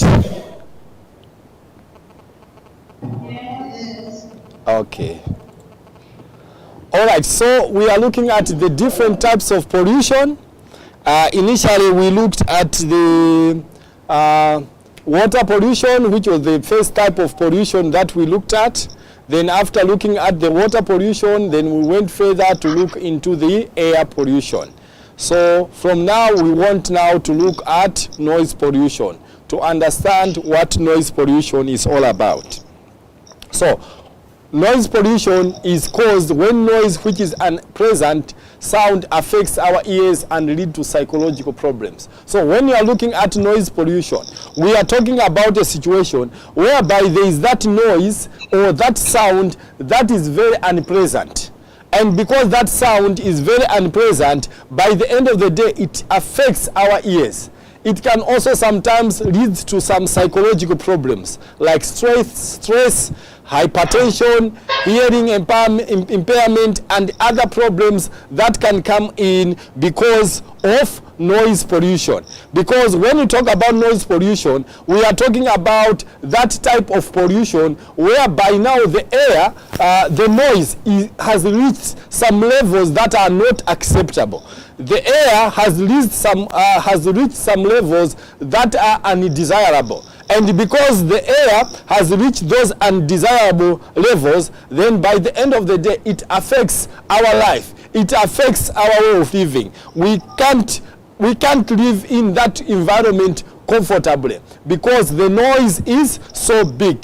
The noise is so huge. So that's what noise pollution is all about. So most of the people sometimes don't pay much in terms of noise pollution, but it is also a type of pollution because you remember we talked about pollution as the introduction of contaminants into the natural environment. So when you are talking about noise pollution, we are talking about that situation. We are talking about that scenario whereby we are introducing a lot of noise. We are introducing too much noise into the natural environment. And because that noise has become too much, then it affects how people can live or even how animals or other types of living organisms can survive within that particular environment. So when we talk about noise pollution, some of the pollution can be temporary, which is just maybe for a few limited time, but other pollution can be permanent. For example, if you are living close to a factory, you are living close maybe even to a pub, which each and every day they are playing loud music. And you know these speakers that are there nowadays, every day they are playing loud music. That means each and every time you are being exposed to noise pollution, then that noise pollution becomes permanent. So those are some of the effects that may comes in, whereby you are talking about noise pollution as resulting in temporary sources, or can also result into permanent sources. So when we talk about noise pollution, there might be a number of effects that relates to noise pollution. You can talk about effect on wildlife. You can talk about effect also in just the general degradation of human life. That can be an example of what noise pollution is all about. So we are talking about noise. We are looking at noise now being unpleasant. We are looking at the noise reaching a certain level that is unacceptable. And once that noise reaches those levels that are unacceptable, then by the end of the day, we'll be exposed to this issue of noise pollution. And in some cases, when we talk about noise pollution, it can also be caused as a result of machines. For example, we talk about you are living in an industrial area whereby you have a lot of machines, and these machines do make noise, and then they disturb the balance of life. They disturb the harmony of the human life. So the source of most outdoor noise worldwide is mainly caused by machines and transportation systems, motor vehicles, even aircrafts and trains. Sometimes imagine your house is near a railway. So every time, that means when the train is passing by, there will be a lot of noise that will be made. So that will be an example of noise pollution. You will be subjected to a lot of noise. Maybe it's during the night, you are sleeping, and then the train is passing. The train will make a lot of noise. So these are some of the examples that relates to noise pollution. So what are some of the specific causes of noise pollution? So there are quite a number of specific causes that relates to noise pollution. The first one, we talk about industrialization. So most of the countries are developing, and because companies are developing, countries are developing, there is a lot of production that is coming in or that is going on. There is a lot of use of heavy machinery. There is a lot of heavy equipment as part of the industrialization process, and these equipments, they end up making a lot of noise. They end up making a lot of noise that by the end of the day causes noise pollution. So industrialization is also one of the cause of noise pollution. Another cause of noise pollution relates to poor urban planning, whereby maybe our planning is not good. Then you're having a situation whereby you're having congested families, congested houses. You are having a situation whereby you have you have companies being situated in an area whereby you also have houses for people for dwelling, and then the production can even end up disturbing them. I've already talked about the issue of having bars within our locations, and then as the music is being played in the night, as others are enjoying, then you are failing to sleep because of the noise. So that relates to the aspect of poor urban planning, because maybe our urban planning has not been done in a proper way. Another cause of noise pollution relates to social events. You can have weddings, other ceremonies that can take place and all that. So during those events, kitchen parties and what, people will make a lot of noise. Maybe it's the neighbor who is holding a kitchen party, or maybe a wedding or something like that. They will start playing loud music and all that at those social events, and that can also cause noise pollution. So this can also result into causing disturbances to the people that are around that area. Transportation is also another cause of noise pollution. So we are talking about large number of vehicles on roads, a lot of airplanes flying all over our houses, you have trains and all that, and all these aspects of transportation, they end up creating a lot of noise. So you end up not having the peace that you need to have. You cannot live in a quiet environment because there are all these transport systems, transportation equipment that basically by the end of the day they end up to leading to making of a lot of noise. Construction activities. Imagine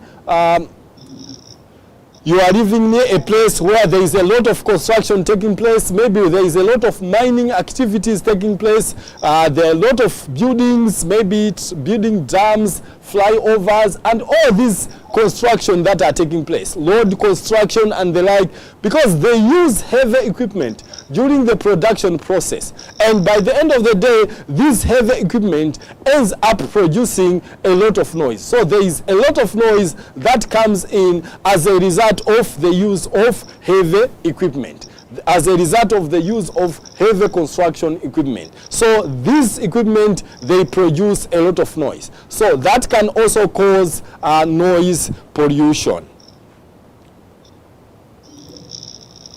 Even household costs, or you can talk about household assets. People nowadays, we are surrounded by a lot of gadgets. You find someone is putting headsets, but the sound that is coming from the headsets, even someone who is far away there can be able to listen to that. In the house, maybe the TV, someone has put it on loudspeaker. You have mixers, you have grinders, you have pressure cookers, vacuum cleaners. You know, we have a lot of all these equipment in our homes that also contributes a lot in terms of the amount of noise that is made within our neighborhood. So that can also be a contributor or a cause of noise pollution. Household costs, household gadgets, household equipment, domestic equipment, these can also lead to pollution of the noise. So, what are some of the effects of noise pollution? One key effect that is very clear when we talk about noise pollution is about hearing problems.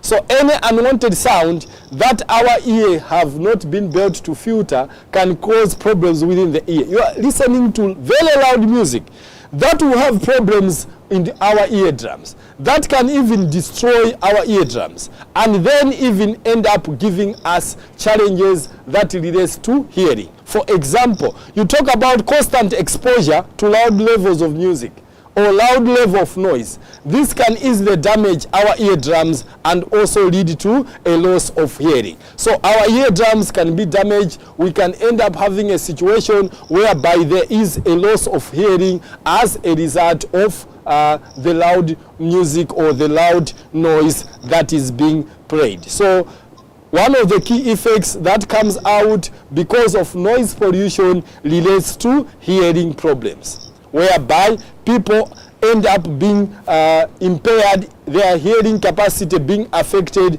because of the noise that is surrounding them. That's the first effect. The second effect relates to health issues. So excessive noise pollution in working areas such as offices, construction sites, bars, even in our homes can influence our psychological health. So this can even lead to fatigue, hypertension, and all that. So psychologically, we are affected. If we are always, most of the time, in very noisy places, if you are all the time being subjected to a lot of noise, then by the end of the day, we'll have a lot of psychological health issues. We'll end up having excessive fatigue. We'll end up having excessive stress. We'll end up even sometimes failing to sleep. It's during the night, you want to sleep, but there is a lot of noise that is being played. And because you are failing to sleep, this will end up causing some effects or some impacts. So another effect of noise pollution relates to healthy issues. The third effect is sleeping disorders. Imagine trying to sleep when there is a lot of noise. You might end up failing to sleep. You can end up staying the whole night without sleeping because of noise. So loud noise can certainly hamper your sleeping pattern, and this may lead to irritation and uncomfortable situation. So if you don't have a good sleep, then you have a lot of fatigue, and also you end up being stressed and all that. So effective noise pollution will lead to a person having sleeping disorders, and sleeping disorders will also lead to some health issues and some health complications. So it will be like a chain from sleeping disorder. Then most of the time you are having also other negative implications that comes in because you are not sleeping. So that's also another effect that comes from noise pollution. Another effect that comes from noise pollution is about cardiovascular issues. And when we talk about cardiovascular issues, we are talking about issues and challenges that relates to the heart and the blood situation. So blood pressure levels, cardiovascular disease, and stress-related heart problems are on the rise because also of noise pollution. Because if you have noise pollution, if there is too much noise and someone has got high blood pressure, that will even worsen the situation. Someone has a heart disease, they cannot fit well in an environment that is too noisy. So it is very important to also reduce this type of noise. So studies has suggested that high intensity noise causes high blood pressure and increased heartbeat rate as it disrupts the normal blood flow. So high levels of noise disrupts the normal blood flow. It increases the heartbeat and also causes high blood pressure. So that's also another effect that comes in because of noise pollution. So it is very important that in the environments that we live in, we are able to manage the noise. We are able to manage the level of noise so that the level of noise that can be there should be within the acceptable levels. Another effect of noise pollution relates to trouble in communicating. Because I mean, if where you are is too noisy, even here, if I can be in a place whereby it's too noisy, then you can't hear me properly. So the communication will also be affected. We cannot communicate freely when there is a lot of noise. So that's another effect of noise pollution. And constant sharp noise can give you severe headache and disturb your emotional balance. So our emotional well-being can be affected if we are exposed to high levels of noise. So high levels of noise is a big issue that in our societies, in our towns, it needs to be managed, because it is causing a lot of issues. It can also have an effect on wildlife. Wildlife faces far more problems than humans because noise pollution systems are more dependent on sounds. So animals developed a better sense of hearing than us, since their survival depends on sound. But most of the time, we are also living in an area, in situations whereby even in the areas where animals are supposed to live, human beings have encroached those areas and are causing a lot of noise pollution. And that is also affecting wildlife. So that's the challenge that we are having in. It's not only human beings that are being affected by noise pollution, but also if you talk about wildlife, if you talk about wild animals, they are also being affected by noise pollution. So how can we control noise pollution? What are some of the ways in which we can control noise pollution? The first one, construction of soundproof rooms for noisy machines in industrial manufacturing installation. So if you have an industrial, like it's an industrial area, but it may be closer to houses and all that, and you have machines in there, you can try to construct soundproof rooms whereby those machines will be put in those soundproof rooms. And because those machines are put in those soundproof rooms, then that noise that comes from those machines will not be able to go out and reach out to others who are outside. So that can be an example of dealing with noise pollution. You can also sometimes ban the use of horns, gelling sounds and motor. There are some motorbikes which have the exhaust system is that one which makes a lot of noise. You have other vehicles whereby the exhaust system makes a lot of noise. In some countries, they end up banning those types of vehicles because they are polluting the environment. Oh, my slide is jamming. Okay.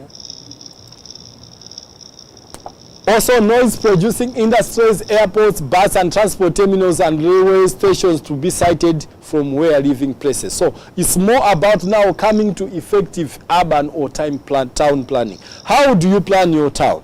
Where can you place a railway line?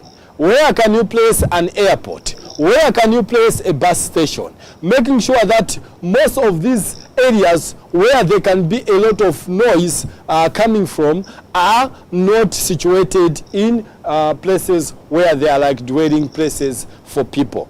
Community law enforcers should check the misuse of loudspeakers, worshippers, outdoor parties and discos, as well as public announcement system. You don't need to have bars everywhere within the environment whereby we are living in, and then they start making a lot of noise, destroying and disturbing the peace that we have. So you can even have community laws must silence zones near school, college or hospital. You have a hospital. Most of the time a hospital is supposed to be an environment that is so peaceful, that is so quiet.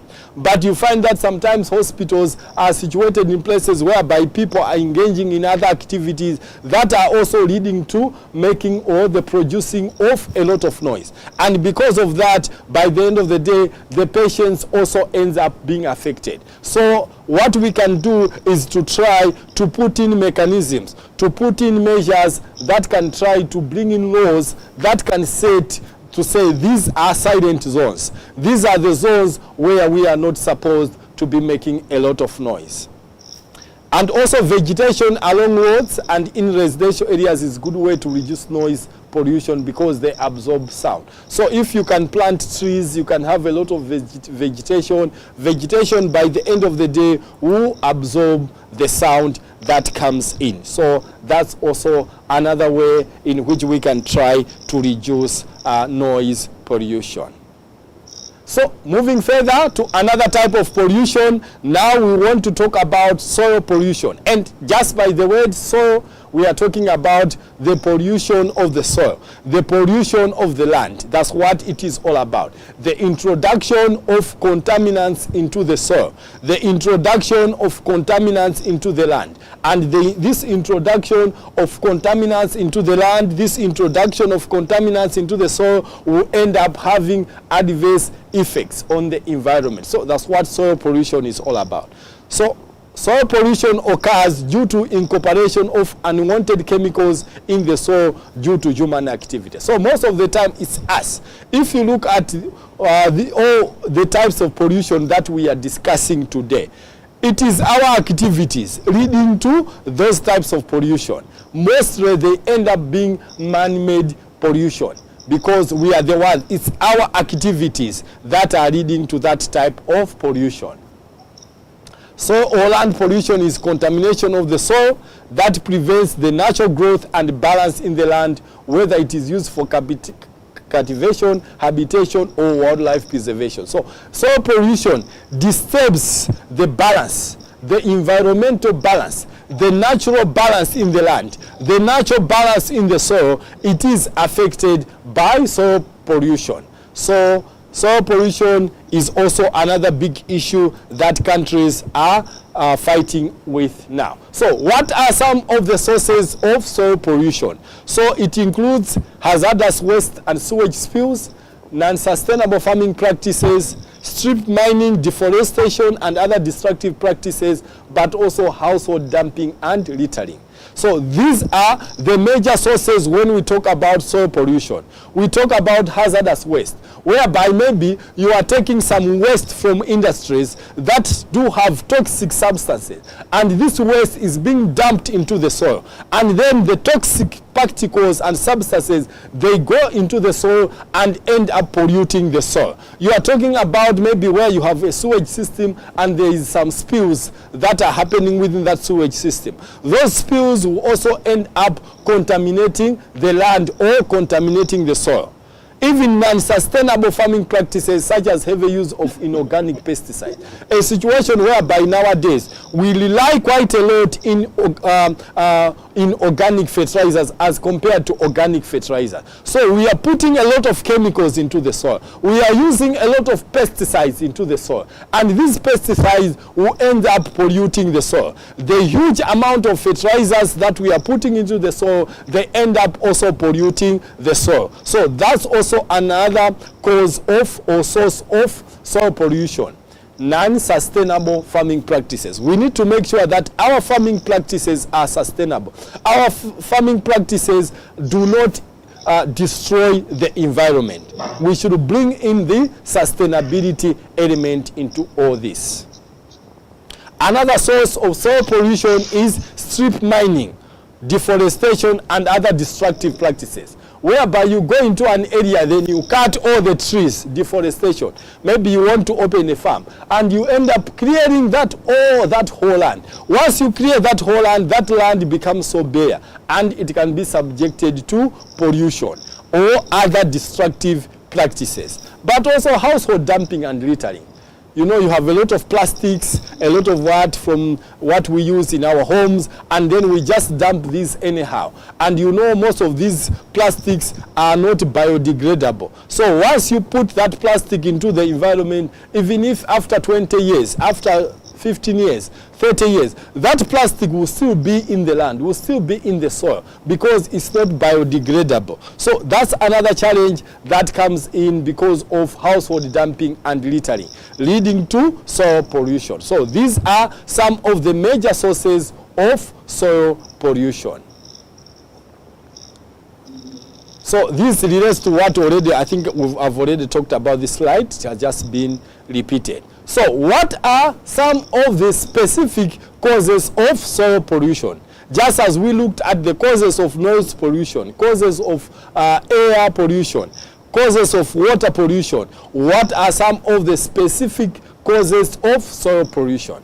So one key specific cause of soil pollution relates to industrial activities. And industrial activity is seen as the biggest contributor to the problem of soil pollution, whereby in industries they are involved in extracting minerals from the earth, and as they are extracting minerals from the earth, that can lead to soil pollution. You can also talk about the situation whereby industrial waste is being deposited back into the soil. So once the industrial waste is deposited back into the soil, that can also lead to soil erosion. Agriculture activities, we already talked about it. The use of chemicals, the use of inorganic fertilizers, the use of pesticides. All these, they end up destroying the soil and can lead to soil degradability. That's why nowadays we are talking about organic farming, whereby you are saying, no, let's reduce the amount of pesticides we use. Let's reduce the amount of chemicals we use. Let's reduce the amount of fertilizers that we use. Because if we continue using them at the rate that we are using now, this will cause a lot of problems to our land. This will cause a lot of problems to our soil. So agricultural activities do have adverse effects that relates to our land or that relates to the soil. Another cause of soil pollution relates to waste disposal. How do we manage our waste? How do we dispose the waste? It can be the waste from industries. It can be waste from factories. It can be waste from nuclear plants. How do we manage? It can even be human waste. How do we manage our sewage? If all this waste is just being dumped anyhow into the land, into the soil, that can also lead to soil pollution. So industrial waste, human waste, the way waste is being managed also contributes a lot to soil pollution. The way that we manage our waste also contributes to soil pollution. You can also talk about accidental oil spills. So maybe there is a storage facility for oil, or I gave an example earlier on whereby I was talking about a tanker that is transporting oil. As the tanker is moving and transporting oil, maybe it has been involved in an accident, it has overturned, and then there is a leakage. The oil will come out from the tanker and then will go into the land, into the soil. So that can also cause soil pollution or soil pollution or land pollution. Acid rain, we already discussed about acid rain when we were talking about air pollution, can also cause soil pollution, because now that rain, as it is falling down, it has acid, and then that acid will come down, and then that acid will end up entering into the soil, and then that acid will make that soil to be too acidic. So that's another challenge that will end up coming in. There will be pollution of the land, and also that acid rain will not only pollute the land, it will also pollute the water bodies, as we talked about earlier on. So those are the causes. Now, what are the effects of soil pollution? What are some of the key effects that relates to soil pollution? So there are quite a number of effects that relates to soil pollution, which we are going to look at now.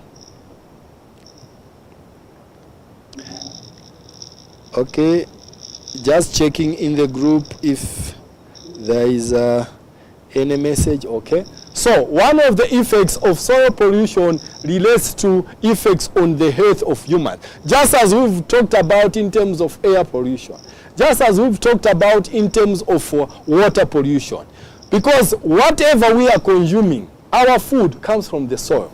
We grow our plants from the soil. We draw our water from the land. So if the soil is contaminated, if the soil is polluted, what will happen by the end of the day is that that soil pollution will end up now coming in, those pollutants, those particles will enter into our food. And then as it enters our food, it will also end up, as we eat that particular food, we'll end up eating those pollutants. And then we'll end up also being affected. So soil pollution will have severe effects on human health because of the crops, because of the plants that are grown on the soil that ends up absorbing the pollutants.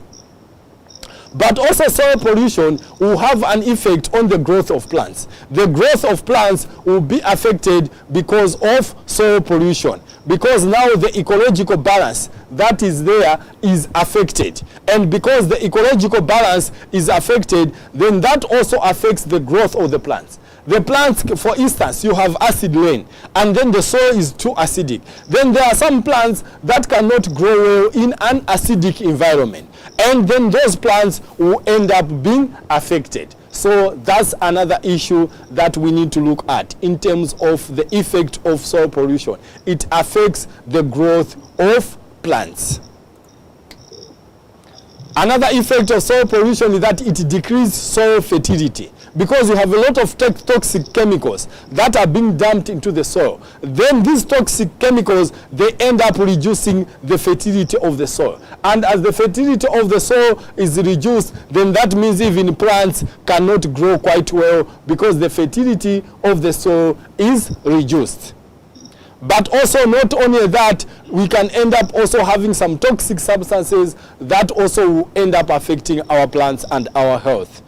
Another effect is what we call as toxic dust. So the emission of toxic and foul gases from landfills pollutes the environment and causes serious health to some people. Sometimes you can have unpleasant smells that comes in because of soil pollution, and this will even end up causing inconveniences to the people. So these are some of the effects of soil pollution. Changes in soil structure. You look at the soil structure will not be the same as if it is exposed to pollution. The soil structure will change, and maybe it might not be able to support life once as it used to be. So changes in soil structure is also an effect of soil pollution.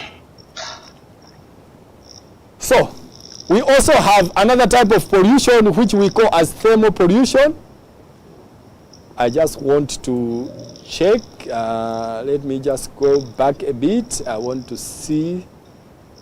Okay, bomb blast nuclear. Okay.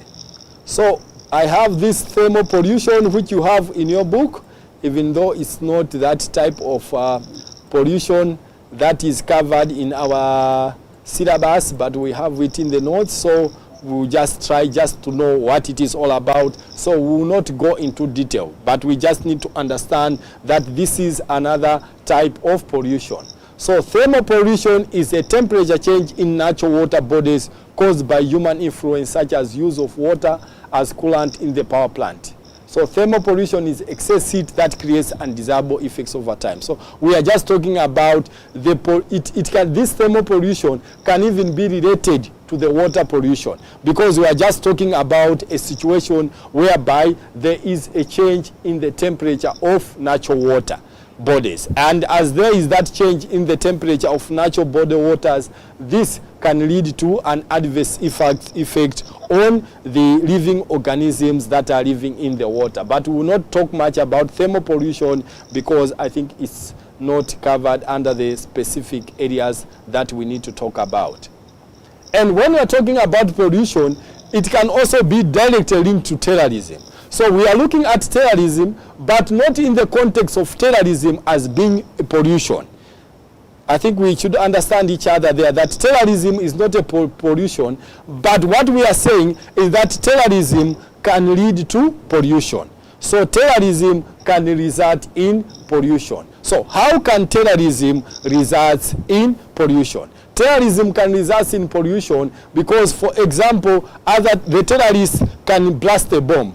Once the terrorists blast a bomb, then that means that whole area can be polluted. They can end up even releasing nuclear weapons. You know what a nuclear weapon is all about. If a nuclear weapon is released, that means the environment, the air also becomes contaminated. So when you look at terrorism in the context of pollution, just take it that we are not looking at it as a result that terrorism is pollution, but we are looking at terrorism as one of the contributory factors when we talk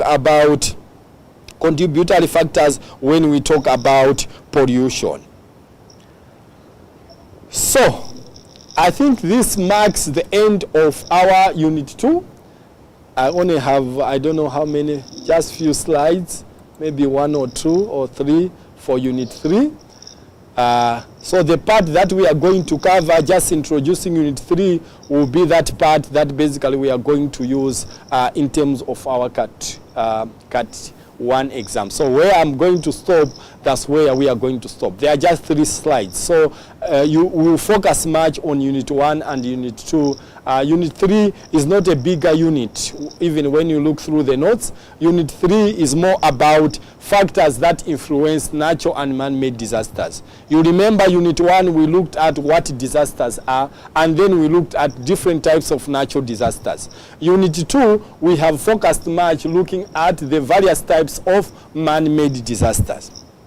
Unit 3 is much just focusing on what are some of the key factors that influences natural and man-made disasters. What are the factors that can accelerate the possibility of having natural and man-made disasters? So when you look at disasters, disasters can be influenced by a number of factors.